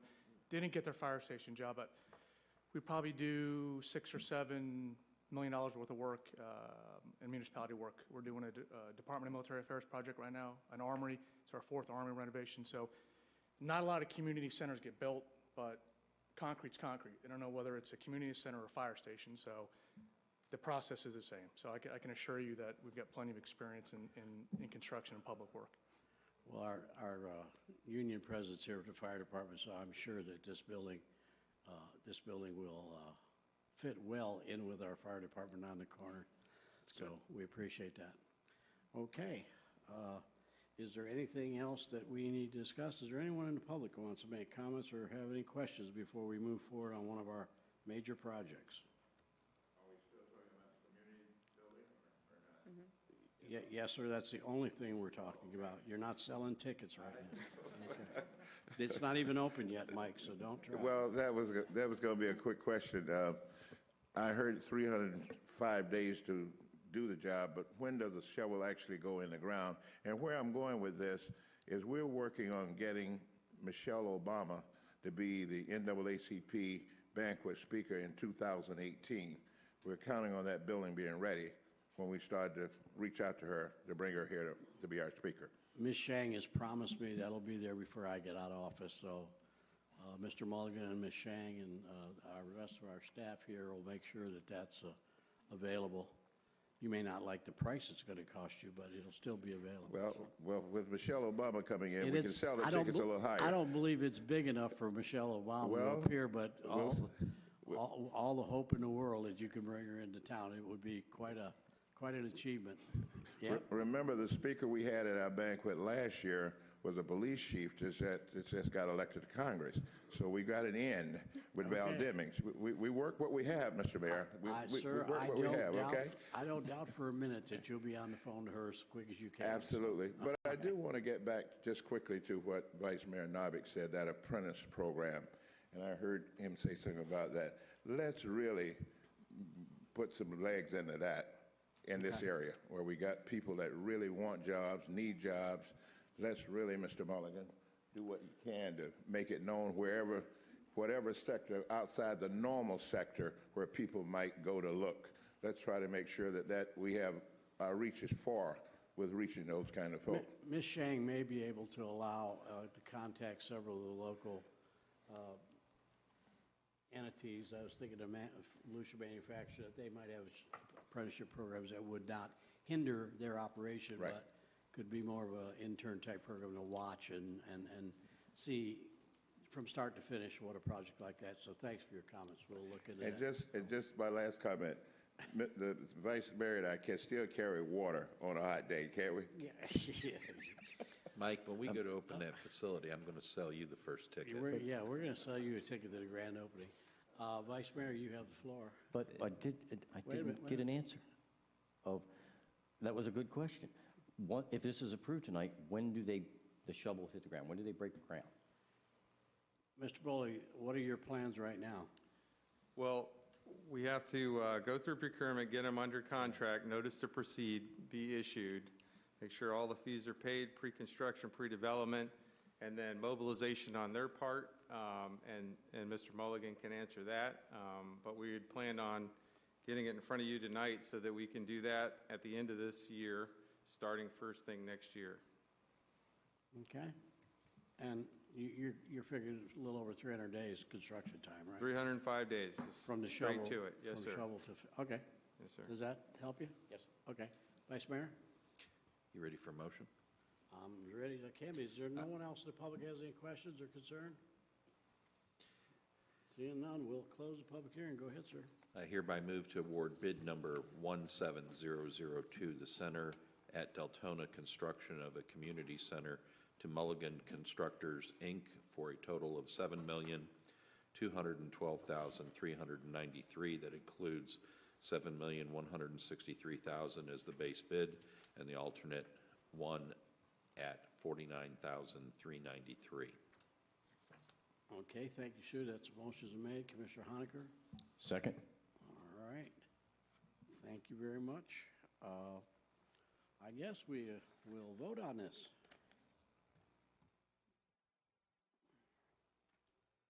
Motion passes 5-0. Mr. Mulligan? Thank you very much. Good luck. We're looking forward to it. We'll keep these pictures here till grand opening. Thanks a lot. We're very proud of that. Vice Mayor, I'm sorry, City Manager. May I say something? Vice Mayor Darvik asked me if I wanted to say something. I think now's the time. I really want to say, yay! This is a proud moment for the city of Deltona, and we should say, yay! Yeah, that's it. I agree. It's, I think Mr. Williams and a couple other people expressed some concerns tonight. These are the things that makes the city great, makes us proud and happy for all the hours we put in, and the other things we just do not discuss, but these are the things that really make Deltona grow and give us a place. We have a facility, many don't realize, we'll have a facility here that we're proud not only to bring people to because of the looks of it, but it's going to allow us to open it up so much more during whatever side of the coin you're on with the campaign. We couldn't even bring elected officials in here for our residents to meet them because we didn't have a facility big enough to even bring them in. And we had many, many requests over the years to hold bigger events, and we just didn't have the facility to do it. And there's almost, I don't know if this is appropriate or not, but it's the only analogy I can think of, but there's almost so much lipstick you could put on an animal to make it look pretty, and we needed something new and pretty, and, it was time, So anyway, thank you. We wish Mulligan Contractors a great job, and thanks to staff for everything you did. Moving on to the next item on the agenda, it's the Grant Compliance Monitoring, Davis-Bacon Act and FDOT. Mr. Bowley, this is something that we're required to move forward. Where did he go? Did he leave?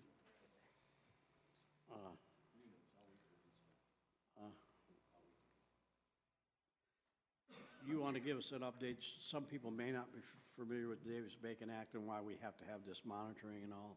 Yes, sir.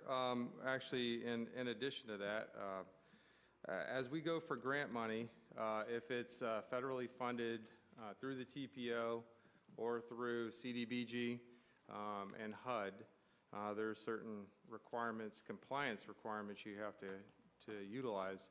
For CDBG HUD, you have to go with Davis-Bacon, Section 3 area preference hiring. Through TPO dollars, you have to have LAP compliance. We have discussions in the past about somebody in-house doing that as well through the LAP compliance when we get the city engineer on board. But we do need a consultant to track this Davis-Bacon, especially for the community center, the new center. And then as we get TPO grants like Hal and Catalina improvements, et cetera, that's where we would use this. Okay, and would you briefly tell them what the Davis-Bacon Act requires? I mean, what it's about?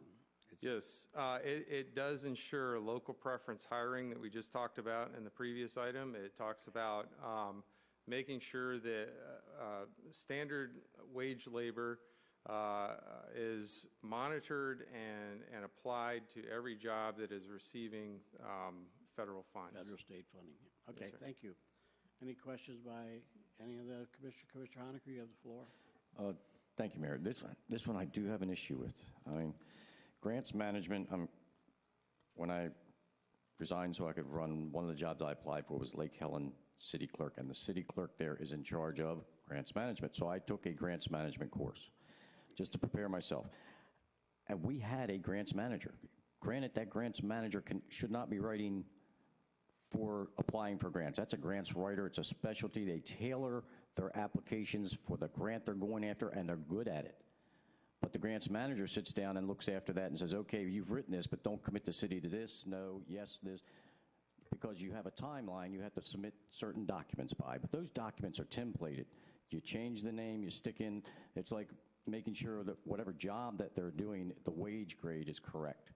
That's all a templated form. You fill this form out. Deltona. We had a grants manager. It's now working in finance. And now we're going to go out. I mean, look at this wage. $90 an hour. We're going to pay somebody $90 an hour to do grants management when we had a grants manager that should be doing this. You put your timelines up on the wall. You make sure you submitted those documents. And if they don't, then that grants manager needs to be replaced. So now we don't have a grants manager. I agree. This company does great at grants writing. But we're going to go out and pay $90 an hour. How do we know they spent, if they say 3 hours at $90 an hour, when it only took them 15 minutes to fill out these templated forms? $90 an hour? Really? We're not going to hire somebody in-house to be a grants manager for us with all the TPO we have going on? Imagine the billing that's going to come from this with all the projects we have going on when we have a grants manager who should be doing this for us. Colleges have a grants team. They have a manager, they have a writer, and they have a compliance officer. The grants manager can do both, manage and compliance. I just don't see spending $90 an hour on compliance when we should have a grants manager in-house. All right, thank you for your opinions. I kind of disagree with you. I want a professional and I want somebody knowledgeable. This is a major project we've got going on. And experience and knowledge in federal state grants and the ability to follow the regulations are very important to me. And having somebody on the outside that we can hold accountable to things like that, to me, is a benefit. Last time I had a doctor's appointment, I think it was $200 and some just to go to the doctor. It was 20 minutes long. So at this day and age, $90 an hour for a professional of that caliber does not seem out of line. It's a little bit of expensive when you look at it at face value, but the protection it affords us, I think, is well worth the money. Vice Mayor? I think this will probably be for Ms. Vose, or maybe Mr. Boley, I don't know. I'll start with Ms. Vose. The liability aspect of this, we're better off contracting this out and shifting that liability, are we not? That is my thought. Okay. And Mr. Boley, they have adequate liability insurance within the contract? Yes, sir. You ready for a motion? Yes, sir.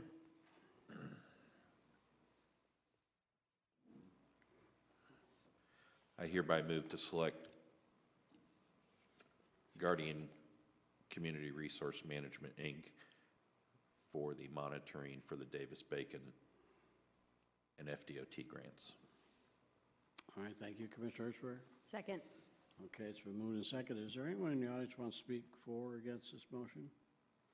Seeing, hearing none. The motion's been properly made and seconded, and is there anyone, would you allow us to vote, please?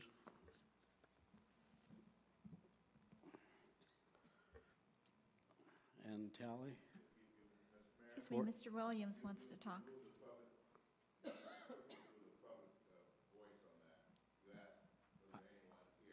I did. Well, okay, we have no problem with that if you'd like to get up now and speak, but we've already voted, and I did ask, and I looked around. You weren't quick enough with your arm there. Well, I'm sorry. I happen to agree with Commissioner Honecker on this issue. There ought to be, you've got people that graduating from college with degrees in these types of things, management, grant monitoring, those types of things, that the city could probably hire and be less money than $90 an hour. Now, when you do that $90 an hour, over what time you're talking about, that's $180,000 a year, if somebody's taking a moment to do the math. I'm just simply saying that perhaps there's another way to look at it and perhaps look at someone else. The secret of my success in business has always been look at somebody who's doing something right and perhaps copy the model that they have. I'm not that smart, so that's always a success that I've had. So I would suggest that if there's any way, and I know maybe the vote is in, if we can pull back on that and have someone actually look at someone who is a model like what we're wanting to do, and perhaps be able to hire somebody that's equally adequate. I heard when the Vice Mayor asked about the liability issue, the city attorney opinion was, yes, we'd be better to look outside. But in this particular case, I would just say, and at the end of the day, if you've made that decision after you've done the homework and the review process, that's the way to go, then by all means. Okay. Let me just say one thing before we get any further. I'm going to read you this one sentence in here, and I don't know if you had a chance to read it. The use of the grants compliant firm is needed for the Davis-Bacon compliance above, which can be provided by city staff and FDO during grant compliance for TPO grants until the local agency LAP program certification can be achieved by city staff. You see what I'm saying? If we had somebody, and we currently don't, and it goes to what Commissioner Honaker, I agree with what he said. It'd be nice if we had somebody on staff that does that, but the training and all involved. But we're in a position right now where we have to bring somebody in. They're the only person that responded. So, I mean, I don't know. We've already discussed it, and I don't want to discuss it. We've already voted on it, but just because we missed it, I allowed you to speak. Okay, Commissioner Hertzberg? Did Mr. Bowley want to say something? Did you want to? Oh, I just wanted to add that some of our community development staff is Davis-Bacon trained, but to a certain level and a degree. We're going to use $600,000 of CDBG money towards this project over a 2-year period. It's a lot of money to have it go wrong or right. We'd rather have a firm that was properly vetted through procurement with, as the Vice Mayor noted, with proper liability certification. And then the goal is, on the LAP side, to get more experience and training so that we can take that on in-house and not use this resource for that. That's what I was trying to point out. Yes, okay, sir. thank you very much. We have voted, and it was a 4-1, as I recall. So that concludes that Mayor, portion. can I just make, because I just gave my time to him, so, I mean, no, I just wanted to make a comment that that's exactly the reason, at this point, when you're looking at that much money, and if we don't have anyone capable in-house right now, now's not the time to wing this and learn, not with that kind of money involved. I think that down the road, I mean, we have a grants writer now that we have on retainer. I think that that should be a goal down the road to have a grants administrator, monitor, however you want to call it. But when you're dealing with grants across the board, you have to have someone that's capable of that level of monitoring and following the rules right. Otherwise, you put everything in jeopardy. Everything in jeopardy. You put your grant in jeopardy. You put your city co-money, co-pay money, whatever you want to call it, in jeopardy. And I agree, Commissioner Honaker, down the road, yes, we should have someone in-house, absolutely, because I'm hopeful that as time goes on, the city's going to be receiving more and more grants and really do an amazing job of that, and that's time to have someone in-house. But it also has to be someone that's capable of administering the grants from the lowest level to the highest level, or you're just jeopardizing too much. Thank you, Mayor. All right, Commissioner Honaker, I'm going to allow you to speak for a moment, if you will. Second time. This issue's over. You're going to get two. Go ahead. No, we've already voted, so go ahead. Do we fire Cheryl Atkins, or we just move her to finance? She's a qualified grant manager that came from another city that did grants management for years, and that's what a grants manager does. I mean, it's as simple as, Cheryl, sorry, we got all this money we're spending, you're coming back to grants management. Okay. So, yeah. All right. Okay, city attorney comments. None tonight. City manager? No further comments. City commissioners, let's start with our new commissioner. Go ahead, ma'am. We're going to put you on the spot. Thanks, Mayor. I appreciate it. Well, I just want to say thank you guys for a wonderful first meeting. You guys have been wonderful, painless, and I hope that we can continue to keep positive meetings up here so that we can project that Deltona is the largest, the best, and the city that's going to be growing at a pace where that grants manager is going to be extremely busy, and we're going to be looking for a lot more development coming in here. But to do that, I believe we need to keep this as positive, and uplifting as possible, and I appreciate everybody that comes to these meetings and your input. Thank you, ma'am. Commissioner Erzberg, or nothing? No, I do. Oh, I do have something. Yeah, that would be a day that I have nothing. I was wondering if any outsides in. Well, ladies first So, tonight. I would like to first of all say, wish everyone a happy Thanksgiving, a happy and safe Thanksgiving. In that tone, in light of all the things that have happened around the world, and in terms, there was another big earthquake today. I mean, it seems to be, tragedies across the board for a lot of other countries and people, and even within our own country. Hold your neighbors and your families and your friends close. And, discord happens between people, but remember that, we only go around once, and those things can be ironed out, but your personal relationships, if they're broken and they're gone, they can't come back. And it's just, I care deeply about my city. I care deeply about my fellow commissioners and management, and I care deeply about the residents, because the residents, those kids that were here today, they're our future. They're our future, and I was glad to see so many of them come out, and I think we all try to the best of our ability to move this city forward, and there's a lot of good things that are coming up, and there's a lot of things. My goal for January is to involve the residents more and more and get their input and get their opinions and explain what it is, what we do, and why we do the things we do, because local government is your closest thing for the people and by the people. So happy Thanksgiving. God bless you all. Thank you. Commissioner Honecker. Thank you, Mayor. And I would ask you to indulge me for a minute, because actually I wasn't going to have a comments, but after hearing Mr. Kent, I feel obligated to comment on this. If you don't know, our landscaping code was adopted from Volusia County when we became a city, not the land development code, but the landscaping code. And all they did was take Volusia County out and stick Deltona in there, wherever it said this. One of the issues he talked about was his dumpster. He wanted to move it 15 feet over. I looked at it today, literally 15 feet over. He was repaving his parking lot, which is allowed, and instead of paving that corner where he was going to put the dumpster, just 15 feet over, he put concrete in. Health department, concrete does not absorb the fluids out of a dumpster, so it's more sanitary. He put pavement in. He even took pictures, made sure he was putting it in the proper way. He put concrete in, right? Yes, he put concrete in. Now, our landscaping code says that if you move a dumpster, you do any improvements to a dumpster, you do anything with that dumpster, you have to enclose it. You have to enclose it. He just wants to move it over 15 feet, but you have to enclose it because he moved it. Not changing the setback, which there's not enough setback there, but there wasn't in the beginning. Our landscaping code says 25 feet setback. Well, that doesn't take into consideration our current businesses. The landscaping code I checked with staff, they are working on rewriting the landscaping code to look at that setback and make it smaller. It doesn't apply to our current businesses that we have in. It would apply to new businesses. And also, our landscaping code requires them to enclose the dumpster. The rewrite would require new development to enclose the dumpster. It's like when the sign ordinance, and they wanted digital signs, and you made a motion for a moratorium so they could keep their digital signs until they rewrote the code, the sign code.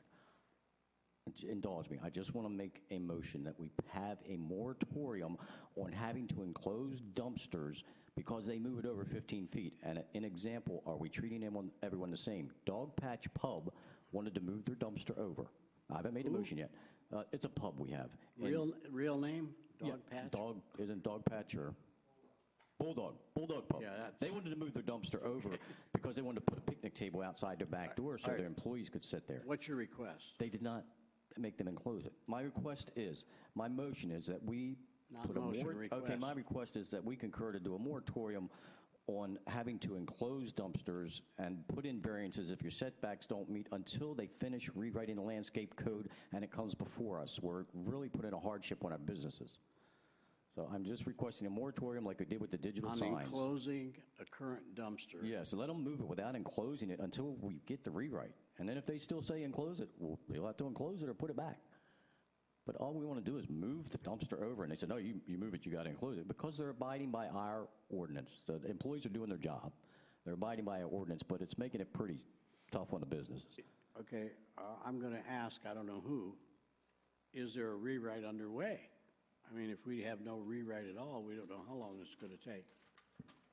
I agree with the premise of what you're saying, but I don't want to open-ended. I don't think there's that many people in Deltona that would move a dumpster. There is a rewrite underway, yes, sir. We're It's looking underway. at and it's tied to substandard lot sizes. It's tied to a very wide, 25-foot wide buffer along thoroughfares. We'll get into that when you get it to us, but what is Right. your expected time of having that to the commission? Early next year. We were going to Does ask to anybody bring in the it forward. commission have a problem with that? There's a consensus then to waive any action if it's a temporary move until the ordinance is rewritten. Do you have a problem with that, ma'am? I'm sorry, I took my glasses off. Trying to follow the rules. Yeah, okay. Who's? I'm sorry, Commissioner Bradford? Yeah, I just need clarification again, and I don't know if we can get this, but I guess I was under the impression that Mr. Kent was stating that he was cited to pull a permit, but then told afterwards, no, you didn't have to pull permit. So my question is how do we also keep this from happening again to others business owners? Because had he not done his due diligence, he would have been paying penalties and fines on something he didn't even have to do. So what's the process here, and how do we keep this from happening again? Well, for screen enclosures, for dumpsters, for new projects as they come back through us on the site plan, that's when we cite the location and the orientation of the dumpster and the screen and the coverings for it to follow the code. If they come in after they've gone through us and planning, if they'll come in through the building department, we typically don't see it in the back, in planning and development. So that's probably where it came through, is through the building department originally. And the pad where it's poured, I went out and took a look at it. It's just because there's no asphalt there now or driveway. It's off to the side of it. So it was for easy pickup and drop off of the solid waste collector because it's on the side of the building. So, that's pretty much it. There's another building further down on Deltona Boulevard that they had 3 or 4 different dumpsters not in screen enclosures, and they wanted to build a little outdoor patio deck, so they just moved them over. Again, we're trying to facilitate the truck coming and going fairly easily. That's where we are. The new landscape code will address the screen enclosures, but there are some provisions that are archaic in there. They come over from Volusia County when we became incorporated that, they're very imposing on existing businesses right now. So we want to look at getting rid of those. Okay. Does that answer your question? Is that it? Yeah, one thing I do want to say is the city commission did not just go along. The state legislature said we had to follow their regulations till we amended them or changed them. It's for continuity, when the county took over. So it wasn't something we constantly did. Every regulation that was in place in the county, we just assumed them by action of the state legislature until then we had a right to change them. But if we didn't, we didn't. So in the case of, I don't want to just pick on Mr. Kent himself, but here's a case, a prime case, where somebody's trying to make a project look better for the community, better for everything, and he runs into this thing. So I support Commissioner Honecker's idea. Sir? I'm a little confused. Ultimately, no permit was required to be pulled to pour the pad? Without Mr. Rowland here, I can't really answer that. Okay. How he came through. My question then is in terms of the screening, well, Mr. Baker's coming up, so he's got something. We added it to another permit he already had. A permit was required for the pad. Instead of getting a new permit, my understanding is he modified an existing permit to include the pad. But a permit was required for the pad. Because my question was going to be, is if they're not required to pull a permit to do the pad, then we would never know that they were moving it. Thus, we would never be able to require them to screen it. So, okay, that clarifies the story. That wasn't quite what it was portrayed to be. It's one of those things you ask permission to pray for forgiveness. Larry tried to do it the right way and ended up.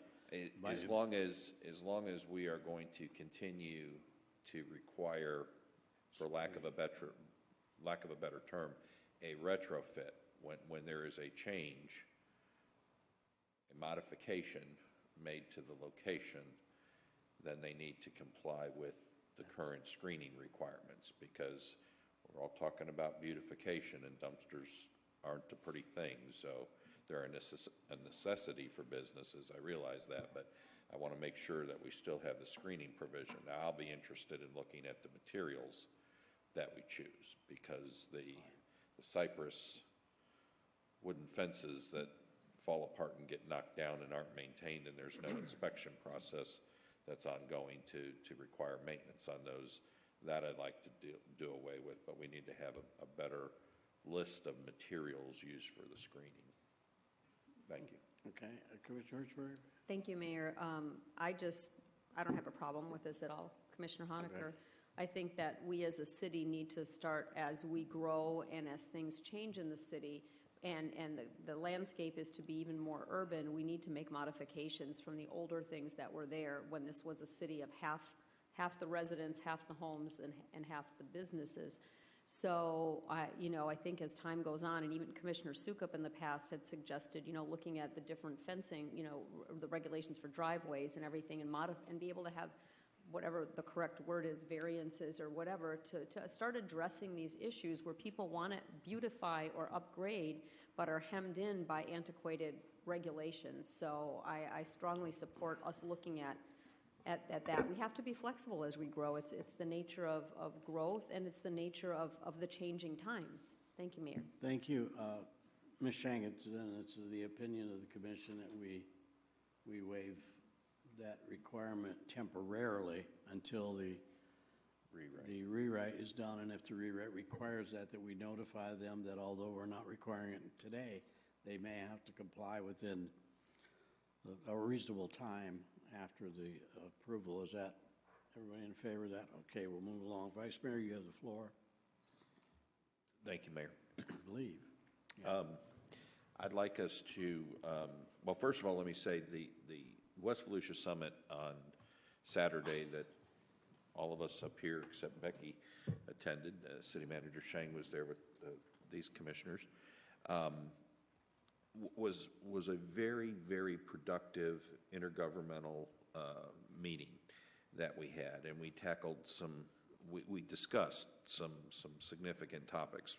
And one of those significant topics was the homelessness issue in West Volusia. And it's important that we're addressing it as West Volusia, because our situation in West Volusia is different with regards to the East Volusia homelessness issue, and that theirs is very much tied to the tourist driven economy that they have over there, and the homelessness impact on that. Ours is a little different over here, and they had some numbers. Our numbers are not that high here in Deltona that I would say we have a homeless problem. We do have homelessness, and to that end, doing our part to provide some relief, some shelter for that, as well as all of the other programs that the Neighborhood Center provides. Now, we give CDBG grant money to them, but DeLand has come up with, I think, a very good model in partnering with faith-based organizations, the private sector, and government, because everybody's got a dog in this fight. And so one of the suggestions that was made at that meeting was to engage the faith-based community by meeting with them, and the city manager from DeLand and the mayor from DeLand, they've been going around meeting with their faith-based folks and getting some buy-in from them and some commitment from them in terms of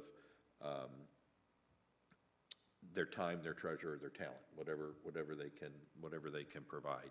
And so I liked the idea that their city manager suggested, and I'd like the commission to consider this for here, and that is for us to host a breakfast here at City Hall and invite all of the religious leaders from the community and allow the manager and the mayor from the city of DeLand to be our guest speakers at that breakfast for the faith-based community, rather than trying to go to them individually, one-on-one, and us setting up appointments like was talked about. I think if we hosted the breakfast sometime after the first of the year here at City Hall on a Saturday morning and got those folks to come down from DeLand, and of course we would be here as well, and that would give that face-to-face contact that I think needs to be made in order to try and bring the faith-based community on board here in the city of Deltona, and really give us an opportunity to hear firsthand what so many different organizations, different churches are doing in our community currently. I think that would be enlightening, and I think that's the way to try and approach this to buy into the DeLand model. If it's a motion, I second it. agree. If it's Well, a it's not a suggestion, motion. consensus. No, but it's a great idea, and but I could add something to it. We've talked about and kicked around the idea of having some time for us to have FaceTime right after the first year. Why not have them here, have breakfast with them, and then let them go in an hour or so, or hour and a half, and then go on into our discussion about our support, not only for that, but also other issues that we need to ferret out amongst us. It's open to the public, of course. There's only one question I have, Commissioner Novick. Are you going to get up early and do the cooking? Because we don't have facilities here to really feed them. Well, I have a suggestion that I can share with Ms. Shang on that. I think we need to look into the culinary arts program at University High School. I was there I did two days there last week at the emergency medical class that they have there. And the culinary arts provided the lunch for all of the speakers and the participants that were there. And they did a professional, unbelievably good meal. And they're even growing some of their own food there at the school that they use for the salads and stuff. Okay, we can look at that, but they have kitchen facilities there for training purposes. They would be able I don't to know if cater. they do. Yeah, they I can don't know if cater they it. cater. Yeah, they can cater it out. Can They they? said Okay. so. Okay, you've already- I'd suggest taking a look at them to provide some type of a continental breakfast or something that morning there. If I may, on this one, if either you could check with Mayor Apgar or she could check with the DeLand City Manager to see when they needed that letter of support from us, depends on when we meet. We need to meet as a commission and They talk said about it was not till the next fiscal year, so we got plenty of time on that. That's why we said after the first of the year, remember? Okay. Remember they said wasn't not sure. this fiscal year, it's going to be operating, it's 2018. 2018 So we've got was plenty the- of time. the date. Consensus to move forward? Okay, let's do that. Let's have some. Just have Jane call If you Mike could, and you call Michael Polson, you guys figure out something out, and then we'll do that, and we'll try to figure a date where we can get all 7 of our commissioners in the room at the same time. Okay. Okay? The And second wait. item that I Okay. have. Well, Commissioner Bradford wanted, I think. Sorry. I just wanted to see if we can also extend that to other local community involvement groups, because there's a lot of other groups out there and small groups that are out there helping people in the community. And I think we can be a lot stronger force, all of us together. So it's not just our churches out there, but there's a lot of other small organizations and groups that maybe we can Good bring point. into And it as businesses- well. Good point. So businesses too that do things, Nick Pisa is one. He's not a church, but he's a, yeah. Okay, good point. Larry Kent's another one. Can we Get do you that open. too, Jane, and make a note to also get some of these other groups? And if anybody out there in TV land, they say, or in the audience, knows of a group that's not technically a church, get that information to us and we'll start developing a list there.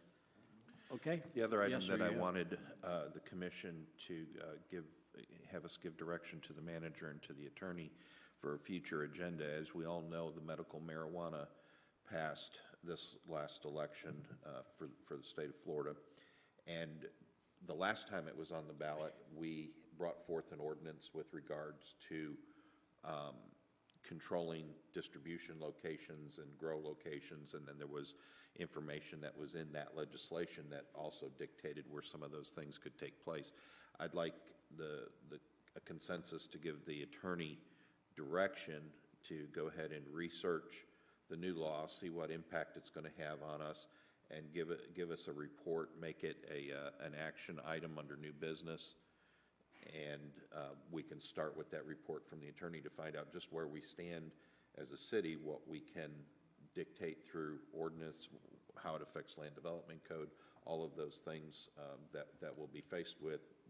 And the legislature has to, I know, put some rules in place. Yeah, and we may want to give some direction to our lobbyist as a result of meeting with that to take to the legislative delegation, in order to have some impact and influence on that legislation. Okay, Commissioner Hertzberg, with the League of Cities, you'll be getting information, but Mayor Buckhorn in Tampa sends out information a lot of times, and he's of like mind that we need to follow very carefully how they set them up, how far apart they are geographically and how many in a community based on population and all. And before we get too excited, I think exactly what you asked, if there's consensus, is to have not only our city manager but our attorney, because you got two separate elements, the legal element and the city element, to monitor this. And as soon as there's some firm consensus on how the rules are going to work, that we need to jump on it, like Vice Mayor says, make sure we're ready to put something into action to protect our city, because we don't want to. It's been said by people with much more knowledge on this subject than me that Deltona is a haven sometimes for, place for people to live. They do their business outside the city, so we want to protect that. We don't want to we want economic development, but I don't think we really need that. We'll give that up in lieu of something else. Well, and not only economic development, but how, like for HR, in an internal manner, how will we be dealing with policies and procedures when this is legalized for our employees? So there's a lot of work to be done. I just wanted to start the conversation and give the manager and the attorney an opportunity to start researching it and keep us apprised of what comes down the pike. Yeah, I never thought about if it's a medical need. Oh, boy. Good luck, ladies. But keep abreast of it, because I didn't even think of that aspect of it. Richard will be, his hair will be all white instead of gray when that comes out. But, yeah, thanks for bringing it up. It's a good idea to stay on top of stuff like that. Collectively, we get stuff done. The roundtable of elected officials, I don't know how many of you are familiar with that, but each city, it was the mayor's group, it was VCOG at one time, and now the county sponsors it. And we have it once a month at the airport in Deltona. And we topple a lot of topics. Been dominated recently by the homeless issue, and transportation hasn't got a foothold, and most of the other issues are pretty much gone. But they are trying to work together cooperatively on things. We've lost some real good members, term limit out, whatever, active members and people. So it's going to, I guess after the first year, it'll crank up again and get started. We're trying to look for some new items. So if anybody's got any words of wisdom county-wide items that we can work on, and that may be just a prime example of what Vice Mayor brought up of a county-wide look at that, because it's going to affect every city in Volusia County. So I will, unless Commissioner Hertzberg beats me to it, maybe mention that at the round table there. I wanted to wish everybody a happy Thanksgiving, but I want to close on a note, and I'm going to try to be as positive as I can. I have been doing this for a lot of years, and I do not want to get into any depth on my statement, but I do want to say to everybody in this audience and everybody at home, it's very trying times for all of the members of this commission. We're trying to do the best we can to move this city forward. I publicly heard somebody mention about support tonight.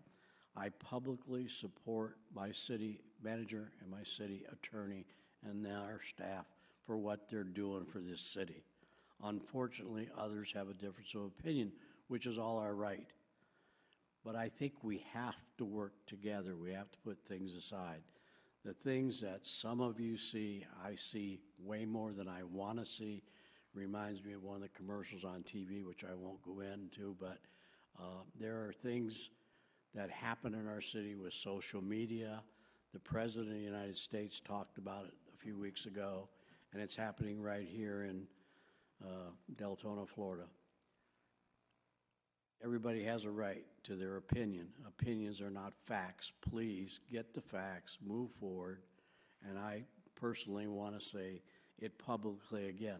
Until I see a factual misrepresentation, illegality or something, I'm going to continue to support the manager and attorney that we've hired. They've done excellent work. They've been behind us. They've protected us. They've defended us. And we're in the process, this commission, of trying to self-regulate ourselves. We've talked about things in the last few weeks, how we're going to make the way we work better and more congenial. And I just hope we all, the 7 of us, can work forward to that in the future. With that being said, happy Thanksgiving, everybody. We're entering the holiday season. Please, please, if you can, if you've been blessed enough that you can help share, we could really use food. Our food drive this year is way lacking from what it has in previous years. And we have till November 30th. And then our staff gets together and gets these to the food pantries in our city. There are a lot of people less fortunate. I'm going to do my part, and I ask each one of you to do your part. God bless you. Happy Thanksgiving, and we are adjourned.